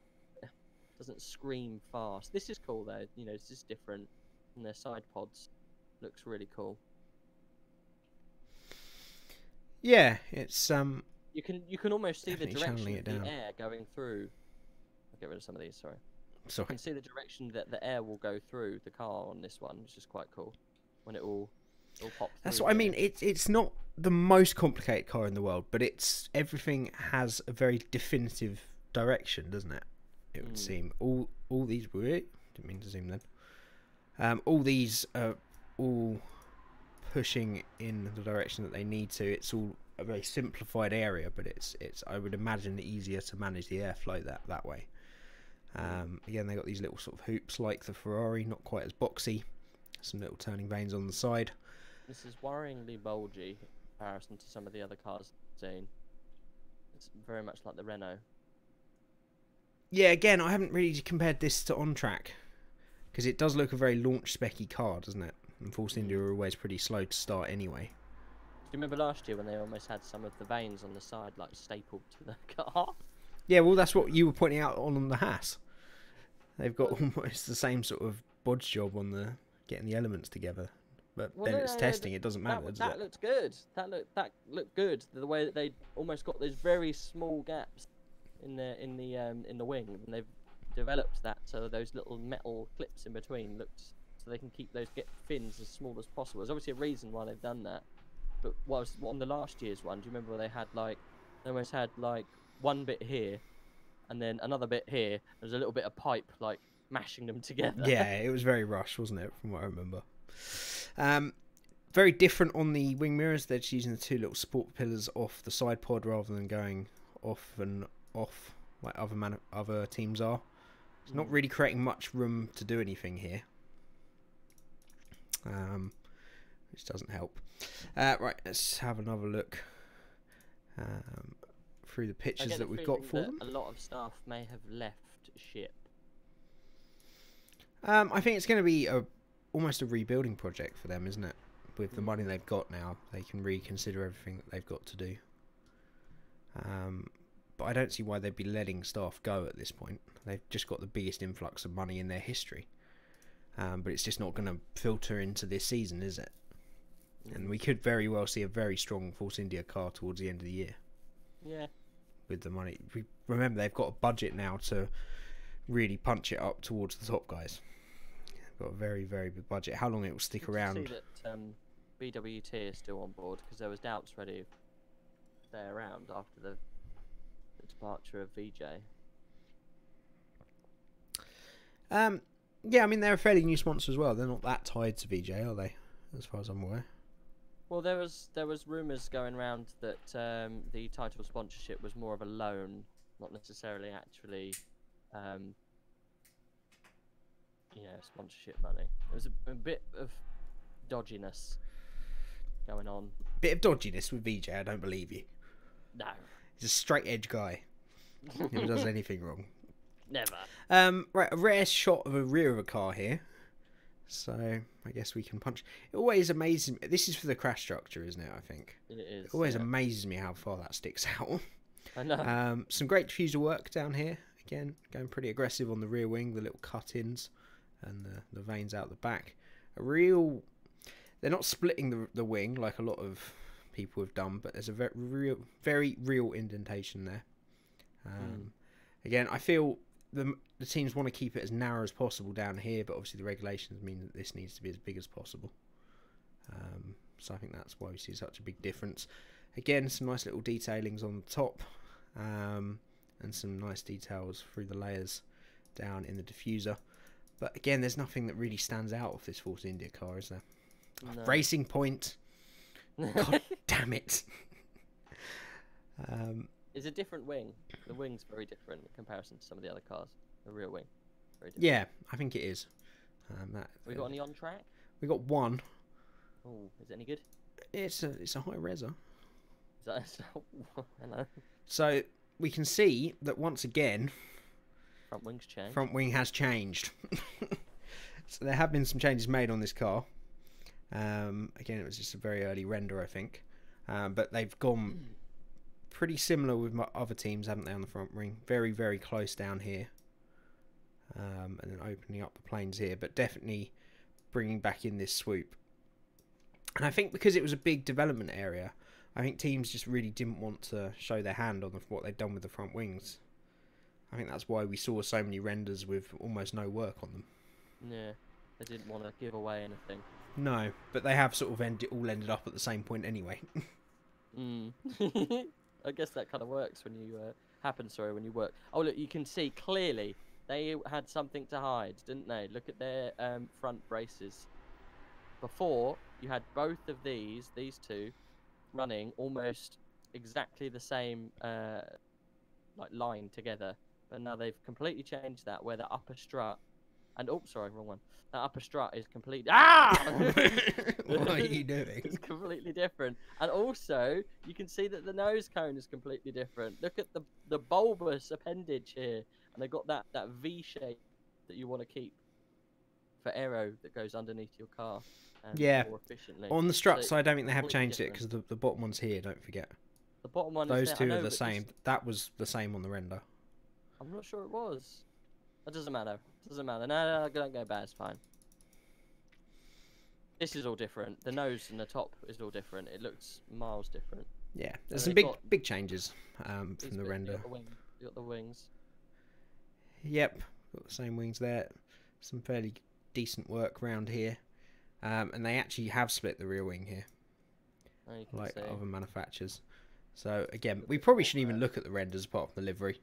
I don't think. I think we should just look at the on-track ones because it's going to be the most Up to date of what the cars are going to do. Yeah, This is probably the biggest rake we've seen so far. Look at that rake. it's pretty huge. monstrous, isn't it? That's a huge rake. Big old garden rake on that one. Big old. That's even more of a rake than the bull. Did we see any on-track bull action? I Did we think I have one showed it. on-track? I'm not sure you showed it on-track bull. Doesn't matter. I think I did. Doesn't matter. Okay. So Force India, maybe not aggressive as we were expecting of them, but I think we're going to see things a bit later on from them as the money trickles through to the process. But a fairly standard looking entry, and definitely a livery you won't forget in a hurry. Right, who have we got left? Should we go to the big team that we've missed, I guess? Yes, McLaren. McLaren. Okay. I haven't seen much of this car, so this is going to be new for me. So The only picture I've seen. this the is that one you of showed my earlier. favourite cars this year. Oh, I've seen the render. Yeah, so let's start off with the livery that they're showing on the render. Very striking change.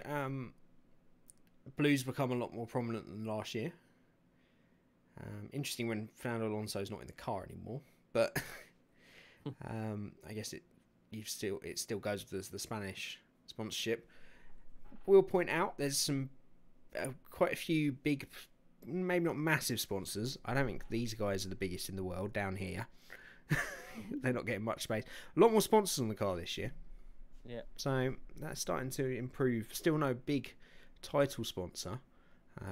Dell, I don't think, are a title sponsor. They don't have a title yet. No, they're still without that. But a lot of smaller sponsors on the car this year. So the livery, I like it. I liked the change to orange, and I think this little addition of blue is quite a nice change. I think it's a pretty nice looking car. Right, we won't pay too much attention to the render. Let's just go straight to the on track, shall we? Mm-hmm. You got any comments on the livery? I think it looks good. Yeah, good change. Nice. Okay. I don't actually have much on track for the McLaren. It's alright. So maybe... Yeah, I'm not going to have the side shot. So should we... Put out whatever you got, mate. Let's leave on what we're on, and then we can talk about the pod game. So I don't think this is too changed. So they've got some big old... This is the thing that really sticks out to me. This is a shape we see on some of the cars, but it's much more defined on this car. And it's very aggressive looking, very different looking to a lot of the other cars. So we've got all the slots that are working as per normal, but this big plane, a lot lower than the other cars are using that. Looks pretty interesting to me, and some great work on the suspension here as well. And then They've gone with a Mercedes style front nose as well, have you noticed? again, this is very different on... Oh, you mean here? Well, just all of this bit here. Very Mercedes-esque. Much slimmer. Yeah, Yeah, and then using these planes slimmer design. underneath. This is cool, yeah. I'm Right, sure all of this has changed. yeah, let's have a look at it on track, shall we?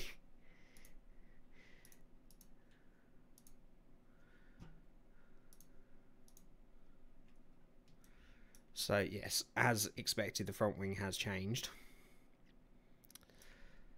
But, my God, this looks like a complicated car. That's cool. This is cool. This is all cool. Yep, so the rake's underneath, the front wing, using these connectors. I didn't know they were allowed to use this many connectors. Again, to sort of help a little bit of directional there. As you say, you've got the little winglet's underneath. The nose is the most interesting thing, isn't it? Little pig nose. Do you want to just get rid of that sec? Yeah. It's a beautiful Alright. pig as it is. Oh. Yeah. You show Williams they had a great day. We'll get to them, Hardy. Show it had a great day. Yeah, that's a story, isn't it? They're going to have a great day tomorrow as well. Perez did say the team... I mean, Rage and J are a consortium, but Rage will always get the salt treatment. They signed the deal with British American Tobacco, so they should be their title sponsor once they have a way of allowing it on the car. Interesting. Assume that's Better about tomorrow. McLaren. Is this what all the tobacco companies are doing now? Just really positive statements. Better tomorrow, tobacco. So yeah, this nose is super interesting, keeping a similar style from last year, as you say, Mercedes style up the top here, the way it narrows. But this is all very interesting where they're going to be putting this air, isn't it? No idea where it's going to be going. I think Probably some of under it the car will be somewhere. going out of the... Oh, there is no slot gap in this. No. Interesting. I wonder if they have some little roots. Don't know them on that account. Some great pod work down here. A lot of vanes a lot closer in than a few teams. You can see the winglets they're using down there. I think it's a great looking car. I really am hesitant to say this on a McLaren, but it looks fast. It does look a good car. Again, using these outboard wings. This is quite a lot lower of an angle than quite a few teams are using. I know some of it is this picture, but they're really optimizing. They're one of these teams that use these really high angles and then use a little connector down to the brake duct on there. to actually connect the suspension to the wheel. And this just opens up a massive gap for them, doesn't it? To channel that air through. That air is smooth and as clean as possible when it hits the side of that pod over here. Exactly. But yeah, I really do think that this car looks great. I think their big problem is going to be the Renault engine. So we'll have to wait and see. Not much they can do, I guess. They're kind of stuck with it now. Yeah, very true. And then we're going to have to go back to renders, I think, for the rest of the car, because I say I didn't have much on track. Sauber? Well, I was just going to go back to McLaren quickly. Oh, okay. So we did get quite a nice... There is a rear shot from their launch, but I haven't actually got it. This is my my favourite render ever. So it's a render, right? So you can take anything you want out of the car. But instead, I think they've opted for MS Paint on this rear diffuser to blank out whatever it is.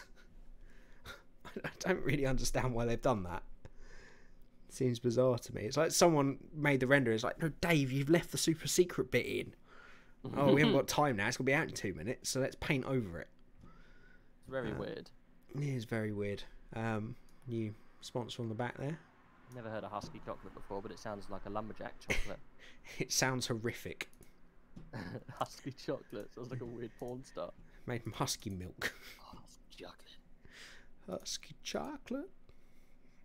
And I know it's a render again, but a pretty cool shot of the McLaren there. Really does look like a plane. I think that's what they're going for. I don't think they could have any more wings on here, could they? No. But I mean, it's a cool looking car. How quick it will be, we'll have to wait and see. No worries, Fox. If you can catch up on the VOD, you're welcome to. Right, let's move on to... We're going to go on to the Sauber. Yeah, why not? Cool.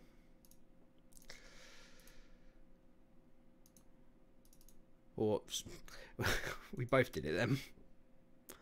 What car are we moving on to? Oh, the Alfa. The Alfa Romeo, yes.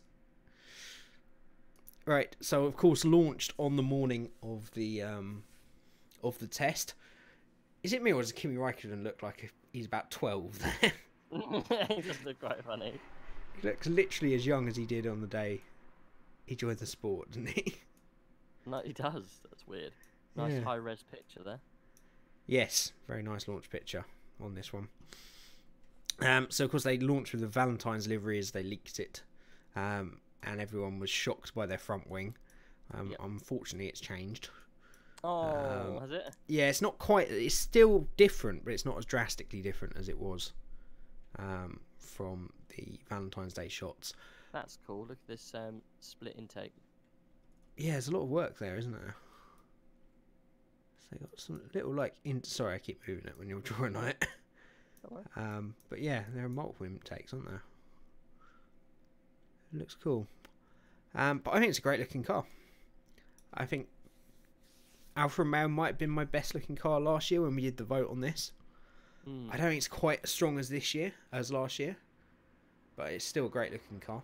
It's a nice livery. I like the red. And I'm glad that it's now an Alfa Works team. Ferrari B. Sorry. I mean. Notice the dip on the number. I presume that... Oh, what? Here? What's he talking about? Oh, the dip here. Yeah, and there. Yeah, that's interesting. I think we've got some front shots, so we can have a look at that. Yeah, trick of the eye. It could be, but it does look like a definite indent, doesn't it? Interesting. Pod game looks pretty strong. Very different. Yep, not really doing much up here. Opting to sort of work it all much lower down. But I think we'll see from the front pictures, but I think the uprights are all pretty low, so it's channeling everything. Again, the wing's very shallow, isn't it? So I think it's trying to angle it quite a way down to be worked low down. But very intricate work around here. And sort of the same sort of boxy intakes as the Ferrari. Some nice little turning vanes on the floor. That's pretty cool. Yeah, and the normal slots. Very tight packaging around the rear, and again similar to the Ferrari, obviously using the same engine. I didn't actually check on the house. Similar to the Mercedes, isn't it? Oh, was it Red Bull actually that put the two on top? I can't remember. One of them put the two on top. Yeah. I So thought it was yeah. Mercedes. I don't think it was Mercedes. Anyway, some pretty nice work again using the two actuator arms. The old swan neck. And the slots. Yep, the old double swan neck. But yeah, I think it's a great looking car. Right, shall we find some on track of the Sauber?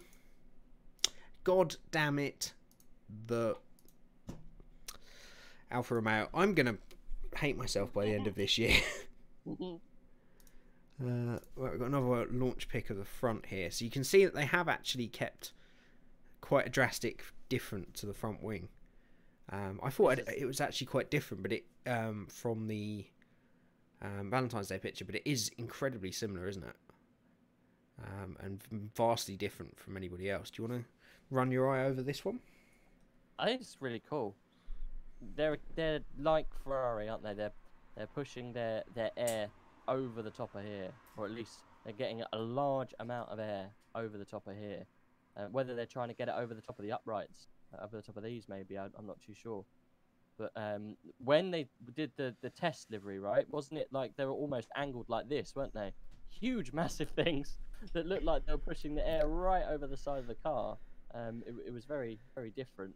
But they've kept that kind of double plane on the top, which looked really cool. And also on the test spec, which obviously they've changed now. This was completely bare. All of this, wasn't it? It's completely bare. It was very low. It was difficult to tell from the light exactly what it was, but it was low. But I think it's the same as the test spec, as the shakedown. But it's this low angle here. Let me actually. This is different get as well. a pen. But it's this. It's how low this is to really get it up and under that wheel. And as I say, I think as you say, this is really just to launch it up over the top. Launch it up over here. But again, this is massive. This bit is as big as it has been on any of the cars we've been looking at. You can see that it's absolutely huge to get that effect, like we've been saying on all of them. I wouldn't be surprised if this dips down a little bit. You can't quite see. But it is really cool. This though is awesome for me. I really like this. This is what I was talking about when I said that it's really cool to see these radical developments in these teams. You don't normally see this, especially we looked at the Racing Point.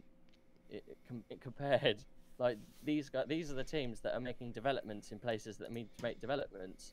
I think it's really cool. This will probably all change. They'll probably realise that actually, you know what, we'll try the Ferrari way, or we'll try this way, and it's it's more efficient. But I don't know. I think it's cool. It's very different. It's a good way of obviously getting the air where they need it to be. They've obviously found a big gain somewhere by pushing the air in a certain area. It's just we've never seen a plane like this. Well, it is super interesting, and when you have this air being launched up here, coupled with incredibly high suspension arms, you're creating a massive box down here for, as you say, it's clean air to hit those side pods. It all makes sense, as you say, whether they'll realise it's not the right way, but sometimes these radical designs are just what you need in the midfield. This is cool. Very different. Yeah, similar to McLaren, but sort of bigger openings here, isn't it? Yeah, you'll probably find a lot of this air will be pushed down under here to get the or underneath. This one might go under the car. This one will probably go round the side. There'll be little slots at the side. Yeah. So all of that air is packaged down the side of the car perfectly and goes to certain different areas, or even directly under. But no, it's a very radical looking front end of the car. I hope they keep that very similar, because I think that's they obviously found a gain somehow. And I think all of the aerodynamicists working at all the F1 teams like, what the hell are they doing? It's so weird. Yeah, it's the one thing everyone noticed, the radically different front wing, and it takes that boldness from midfield teams to really make an impact. Lots of connectors here on the bottom as well, just allowing different channels of air. Good. It's different, and this is different. You haven't seen this on any other car. The shapes of the pods, all feeding different areas of the turbos and different radiators. And one of the only teams that are keeping the top halo wing as well. Yeah, obviously, you don't want to get rid of it. No. And there's little tiny channels down here as well. Oh, yeah. Which are interesting. obviously going to some other part of the car. But it's a great looking car, definitely bold, and some big design choices made, which is what you would expect of a team that has now had its future secured. And they can start to take some of these risks, aren't they, whether they work out or not. So definitely a good step forward for them. We actually got a nice shot of the rear, courtesy of Kimi Räikkönen, this morning. Straight into a gravel trap. Lovely shot at the back. We actually get a proper shot of the rear, yeah, with some nice flow bivvies on it. But there's a rear diffuser again. Can we zoom in on this? Yep. A real innard shot. That's cool. Yeah, there's a lot going on down there, isn't there? There's a lot going on in there. What is this? It's really weird. Is that some kind of like actuator? Some kind of suspension component? It attaches onto the side here that goes round onto that. Are they anti-roll bars? It could be some kind of rear anti-roll bar that's adjustable of some kind, or at least sprung. I don't know. It's weird. Never seen that before. It's very rare to get a shot like this, so it's potential that it's on all of them. Yes, of course. They've kept the ridiculously large gaping opening. They had that last year. They had a very large opening of the rear wing, the rear. Again, all cooling, I would have thought. And yeah, no, it's very good. Looks great. I like the join double tube up here as well. Shotgun style for efficiency. Yeah, looks very nice. A lot of work on the diffuser as well. It's a good looking car, and they've left that rear end. Still one of the sexiest rear ends of a car. Alfa Romeo Sauber will be friggin' pissed someone snapped that picture. I tell you that much. Oh, absolutely. But there'll be people other teams will be looking exactly using all their different filters and whatnot, and looking exactly what's going on in this gubbins here. They all know that's it. The whole rear package of this car will now be known to all the other teams. Make no mistake, they'll be looking at every single picture. All of the teams will be looking at every single picture of every single car, no matter where they are, try and find those little areas that different teams have exploited. So no, that's cool. It's a cool looking rear package. Yeah, it's a good looking car and looks fast. And yeah, exciting future for them ahead. Absolutely. Yep. Right, let's zip on through the rest of the team, shall we? There's one more in there. We've got two. We've got Toro Rosso and Williams. Oh yeah, forgot about Toro Rosso. So let's start with Toro Rosso. Let's start with the onboard renders. Oh, sorry, I brought up the 2018 car. Yeah. Oh wait, no, I haven't. It's literally identical. Literally the same car. Yeah, they've really done nothing with the livery at all, have they? Fox, quickly before we went, one thing I just remembered. What are the plans for Fantasy Formula 1? That is all. Well, as soon as I haven't actually looked on the website, but as soon as they reopen it for teams, I'll do another quick video and we'll get it opened up again. What's this for? Fantasy Formula Fantasy, the Cream in the Can Cup. Oh yeah, it's not been decided what we're doing so far yet on that, is it? Well, we'll do it again. Oh yeah, but it's not started yet. That's what I mean. I don't think it has. Lovely render shot here, but completely useless. So let's see if we can find some on track from today. So we got one of it leaving the garage here. So again, front wing falling into the same category as most, isn't it? They've gone for the vented front wing mirrors. Excuse me. What was that? Keep up. Yeah. Pretty low suspension angles, not really opening much up under the car. Can't really see the side pods too well. I haven't got a good shot of them. But some vented wing mirrors again. There's not much different on this car, is there? No, it's almost a mix mash of others, really. Let's see. You've got the veins better shot pointed out on the front wings. Yep. The below veins. I've got a funny feeling, right, we're going to see a lot of, if you don't move the picture, we're going to see a lot of punctures coming from these points. What contact? Contacts. So the contacts coming from these points, these are going to be incredibly sharp. And if these get hit tires, they'll probably break off quite easily, and they might even make the weak point here.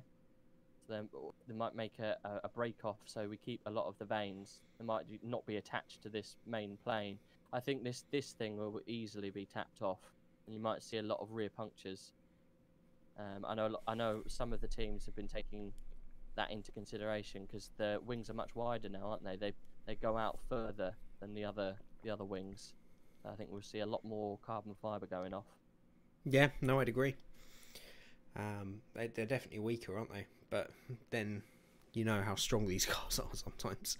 You can literally stand on the front wings.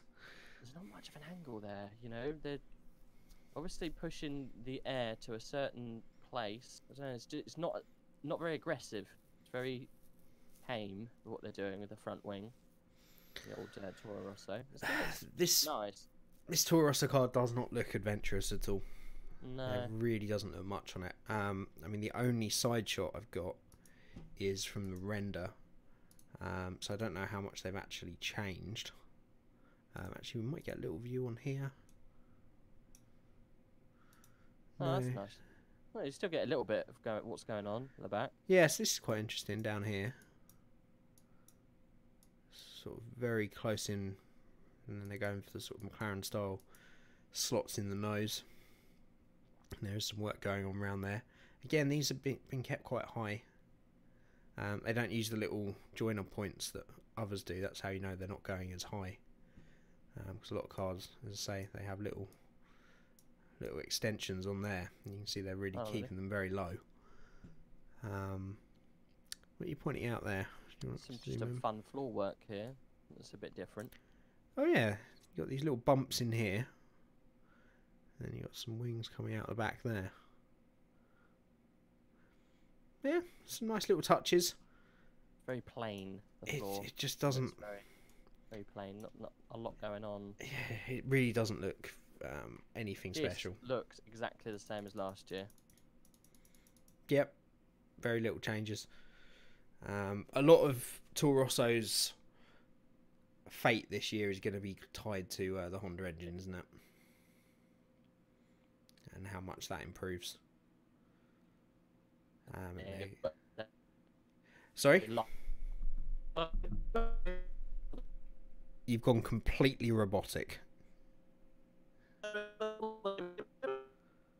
Oh god. Okay. Bear with me, everybody. I'm just going to get out of Discord and reconnect.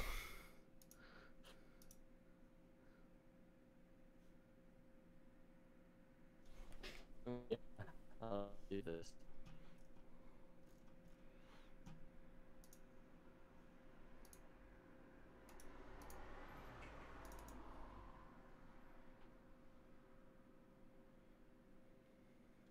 You better? Keep speaking. Better? Better. Much better. Better. No idea what happened there. No. Had a bit of a poop. Oh, that'll do it. That'll turn you into a robot straight away.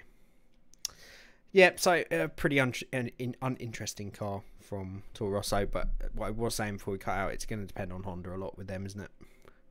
The car doesn't necessarily have to be that great if the Honda gets the jump on even just the Renaults. The Renault engines, so... Excuse me. Just coughing directly into the mic. Hardy, did you just burp a Red Bull? Yeah. That's what happens. Just straight out burp the Red Bulls. Before we go on to the Williams, because I'm not too interested in it, to be fair. You can look on the render to see if there is anything interesting on the side, and wow, there's really not, is there? I can't see anything that you're showing right now. One sec. Oh, yeah, I think it's a blank screen. There you go. There you go. Cool. Yeah, very, very uninteresting side even on the render, isn't it? Does not look great. Right, let's move on to the final of the 2018 challenges. No on track from them today. And it is the Williams. And I haven't even got high-res pictures of this from the launch. That's how bad their renders were. It's not a great livery, is it? No, it looks like a pack of toothpaste. You know it was a bad livery when Claire Williams comes to the rescue and says, "It's not a bad livery." It is a bad livery. And you're not a style icon. It's so much of a bad livery. Frank Williams even got up and started shouting at everyone. He just does that generally, doesn't he, these days? He got up in his stand-up chair. Oh. Let rip. How long have we gone without getting onto that subject? Let's not. 2018 challenges, don't you mean 2019? Yeah, probably, Hardy. We've been going a couple of hours now. Give me a break. Yeah, I mean, not much interesting off the renders. Bit of pod work here. Deliveries. It's very difficult to follow Martini, but they've still not done a good job. It doesn't look very good. Maybe would have been better if this blue section was lower and it was back to the original Williams blue. Maybe. But the light, it's such a small area of livery. That's the problem. It's the Rexina livery, isn't it? It's the Shaw. Is it Rexina? Their other person? Oh, what, these people on the side? Yeah. Yeah, because they are branded with Shaw, aren't they? Yeah, I guess so. Right, let's... I've actually got some real pictures of the car from the actual launch. It is a little bit more detailed than the renders. For some reason they shot it in a 1980s convention hall, so you can't really see much. The lighting's pretty awful. But again, they've gone with this sort of long, thin plane used by McLaren last year and copied by a few teams this year. Massive section of bargeboard on the side.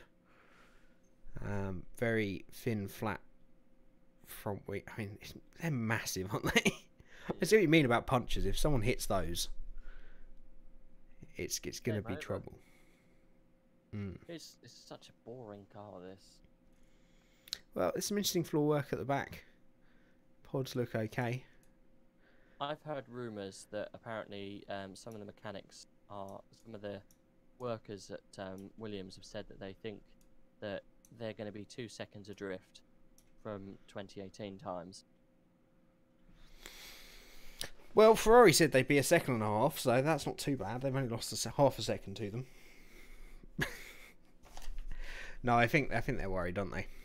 Yes. I think when you've got so much money going into Alfa Romeo, you've got huge step forwards taken by the likes of Haas and McLaren. I think are going to make a big stride this year. You're looking at maybe only even Toro Rosso that are in range, and I still think they're going to be quite a way off. Yeah, it's not going to be great for them. It's a shame because I mean let's not forget this is a team that's got the best engine on the grid and have this entire time, and how they've dropped off so dramatically from their first couple of glory years with the Mercedes engine.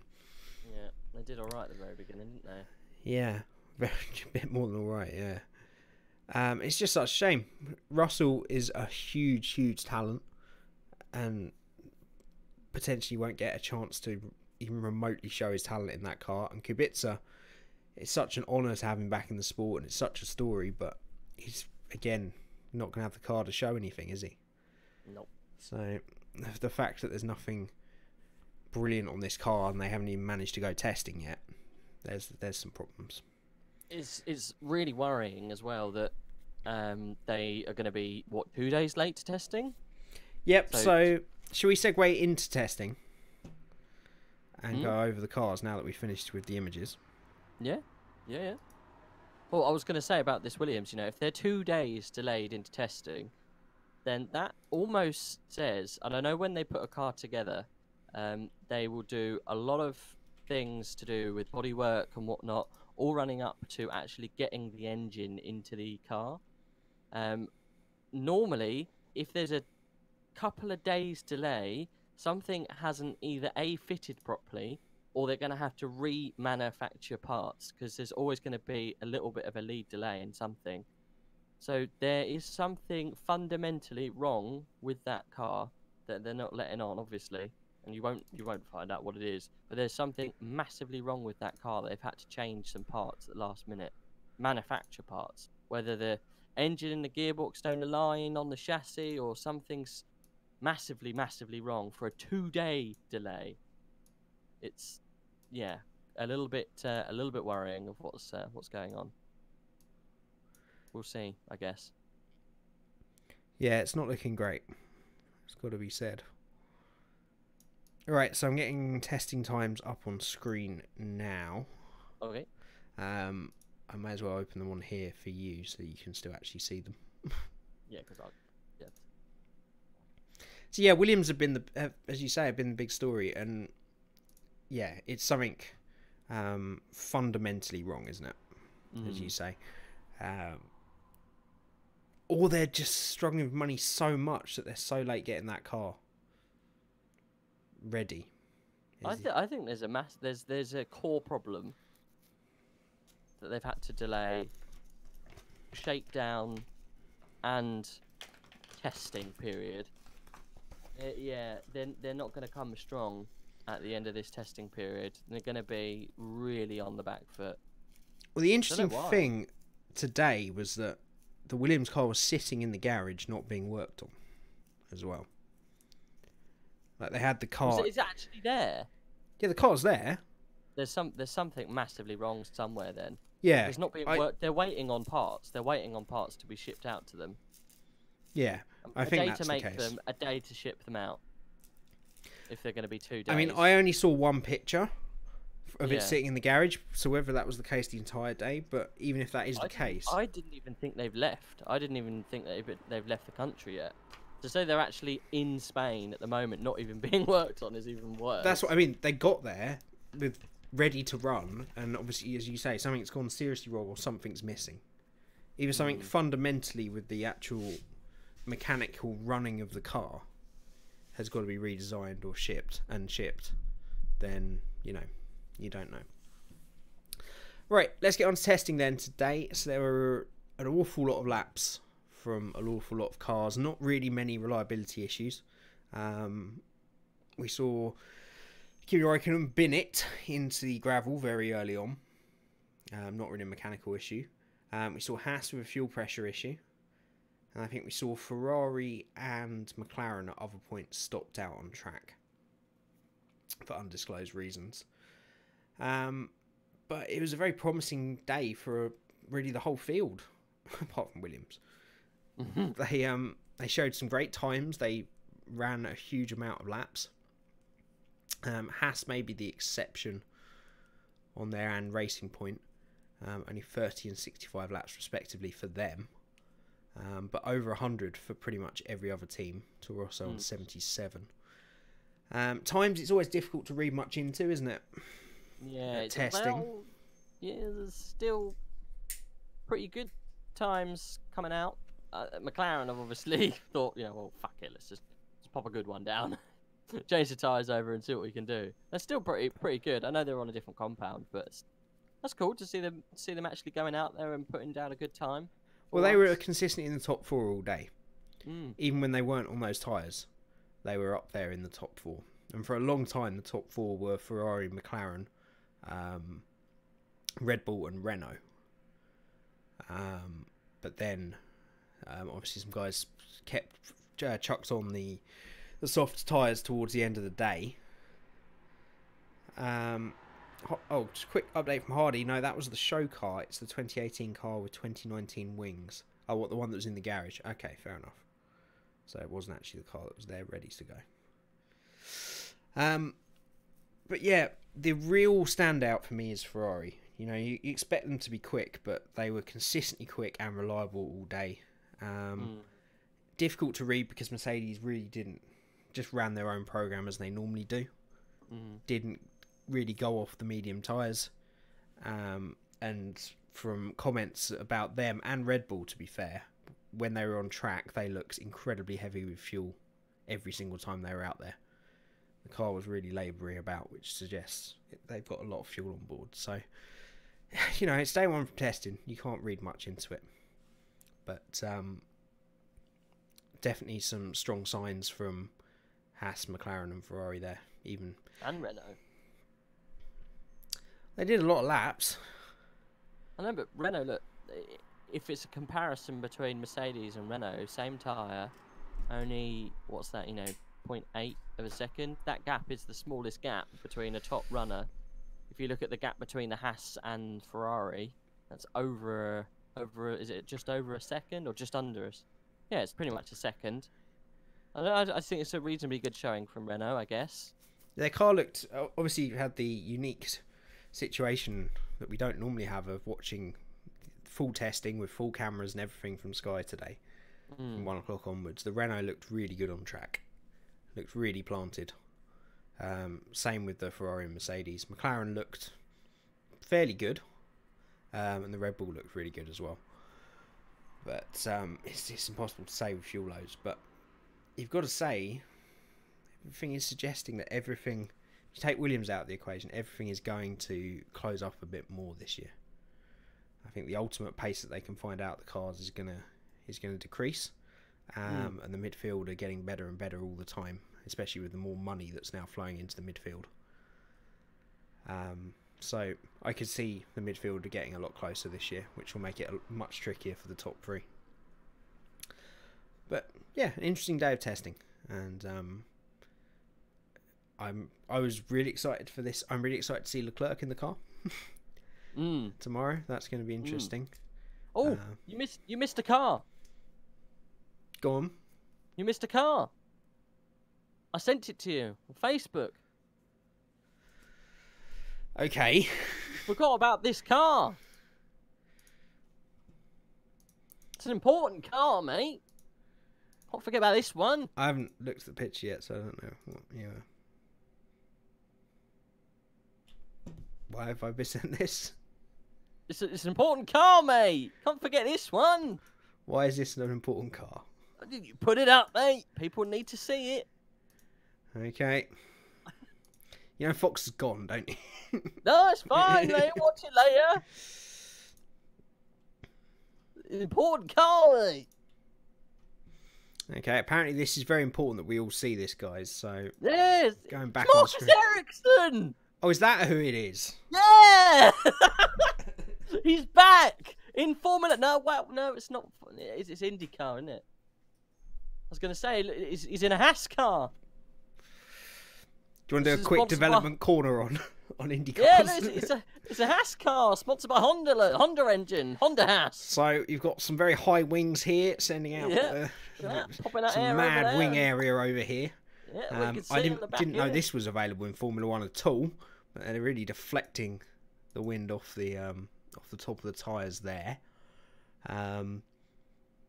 They seem to have forgotten that the intake has got to go to the engine. For some reason that's completely open. Very low side pods on this car. And doesn't seem to have DRS. Will that affect them throughout the Formula One season? We'll have to wait and see. If you look out the back, mate, it rounds penises. Yep, but they have great aerodynamic effect. Vortices off the back. Off the back. Fabulous car. Too bad we won't see it on the F1 2019 series, but there's Marcus Ericsson, everyone. You never know. If it's a good enough price, Williams might go for it at this point. He's even got ears, look. We'll have to wait and see. Okay, let's stop that now. Great, IndyCar. Apparently I've missed another car according to Hardy. Let's have a look on. What was it? No, it's my car. Yeah. Yeah, he sent a picture of the Honda Red Bull Aston Martin S2000. Thank you. Yeah. I love the little touch of him putting that front wing in there. I know. Let's have that quickly, shall we? There's the new S2000 Red Bull Honda. That's Rage's car, if you didn't know. I think you should get it liveried like that. I really. You need the big fat wing on the back as well. Okay, I think we're running out of mucking up. So there we go.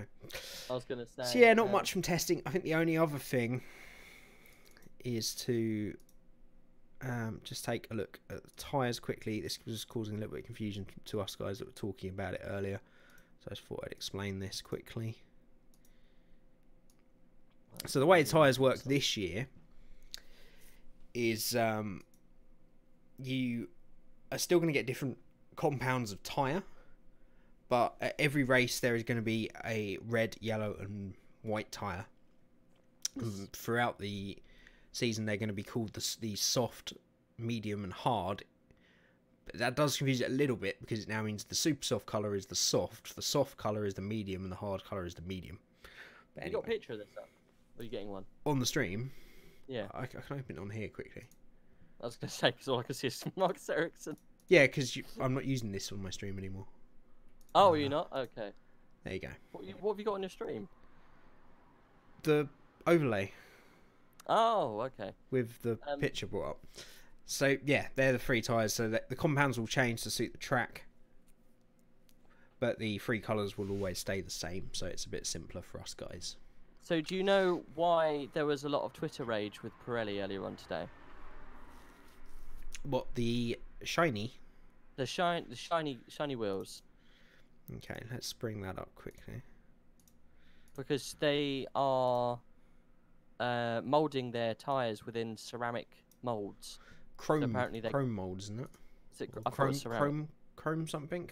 Someone did say earlier. I can't remember. I thought there was something to do with ceramic. Maybe I read it wrong. Maybe. There you go. There's the tyres. So they're now super shiny. Doesn't affect the performance of the tyre at all. Just makes them shiny. I think it's just an easier manufacturing thingy. I thought it was just for looks. No. I think it's something to do with manufacturing. The chrome wheels, says Hardy. Pretty much, that's what it'll do. Is it a chrome wheel? You might have noticed that a tyre have more shiny look to them this year. This is because we're using chrome moulds for the first time. That was it. In F1. We've tried them before in F2. There's no effect on performance, but they look nice, don't they? Question mark. Should we just listen to some of the replies? They look like these huge hay bales. No, they look plastic. They look like cheap toys. They look like the shiny ones. It's like, not for me. I prefer my matte wheels. Give me the old ones back. There's lots of memes like, how about no, Dr. Evil? There's loads of really quite funny memes going on in here. So yes, I thought it'd be funny to say this. Yeah, they're disgusting in my opinion. I much prefer the matte. But there we go. That's what we've got. Right. I haven't actually set this up very well. What are you doing? So I have to set it up quickly. You wanted to do a quick section at the end, didn't you? Oh, no, don't worry about that. I haven't got any. Oh, you sure? Okay. Yeah, I was going to do meme of the week, but there aren't any really good memes out at the moment. We'll wait until testing's gone a little bit further on and probably have some more memes for the roundup next week. I don't have many F119 memes. The only memes we really had were toothpaste and tampon memes for the Racing Point and the Williams, but they're not really funny. Everyone's seen them already. I'll get some crackers together and we'll do Rage's meme corner. You can show them the overlay if you want, what we're to expect next week. No, I can't we save ruin it? that, yeah. Shall we say? Okay, we'll save it. Okay, cool. I think we covered everything, haven't we? Covered everything we wanted to cover. I think we can do is it next week? I guess it's next week at the end of the testing period. It might have to be towards the middle of next week. We're going to have another roundup of testing and how testing went, some highs and lows, some rough time comparisons, any changes in bodywork that we've noticed. Yep, some updates. Predictions. From the cars. Yep. And then, our full predictions for the 2019 season. So that's been a bit of an insight, isn't it, into what's happening over the winter season.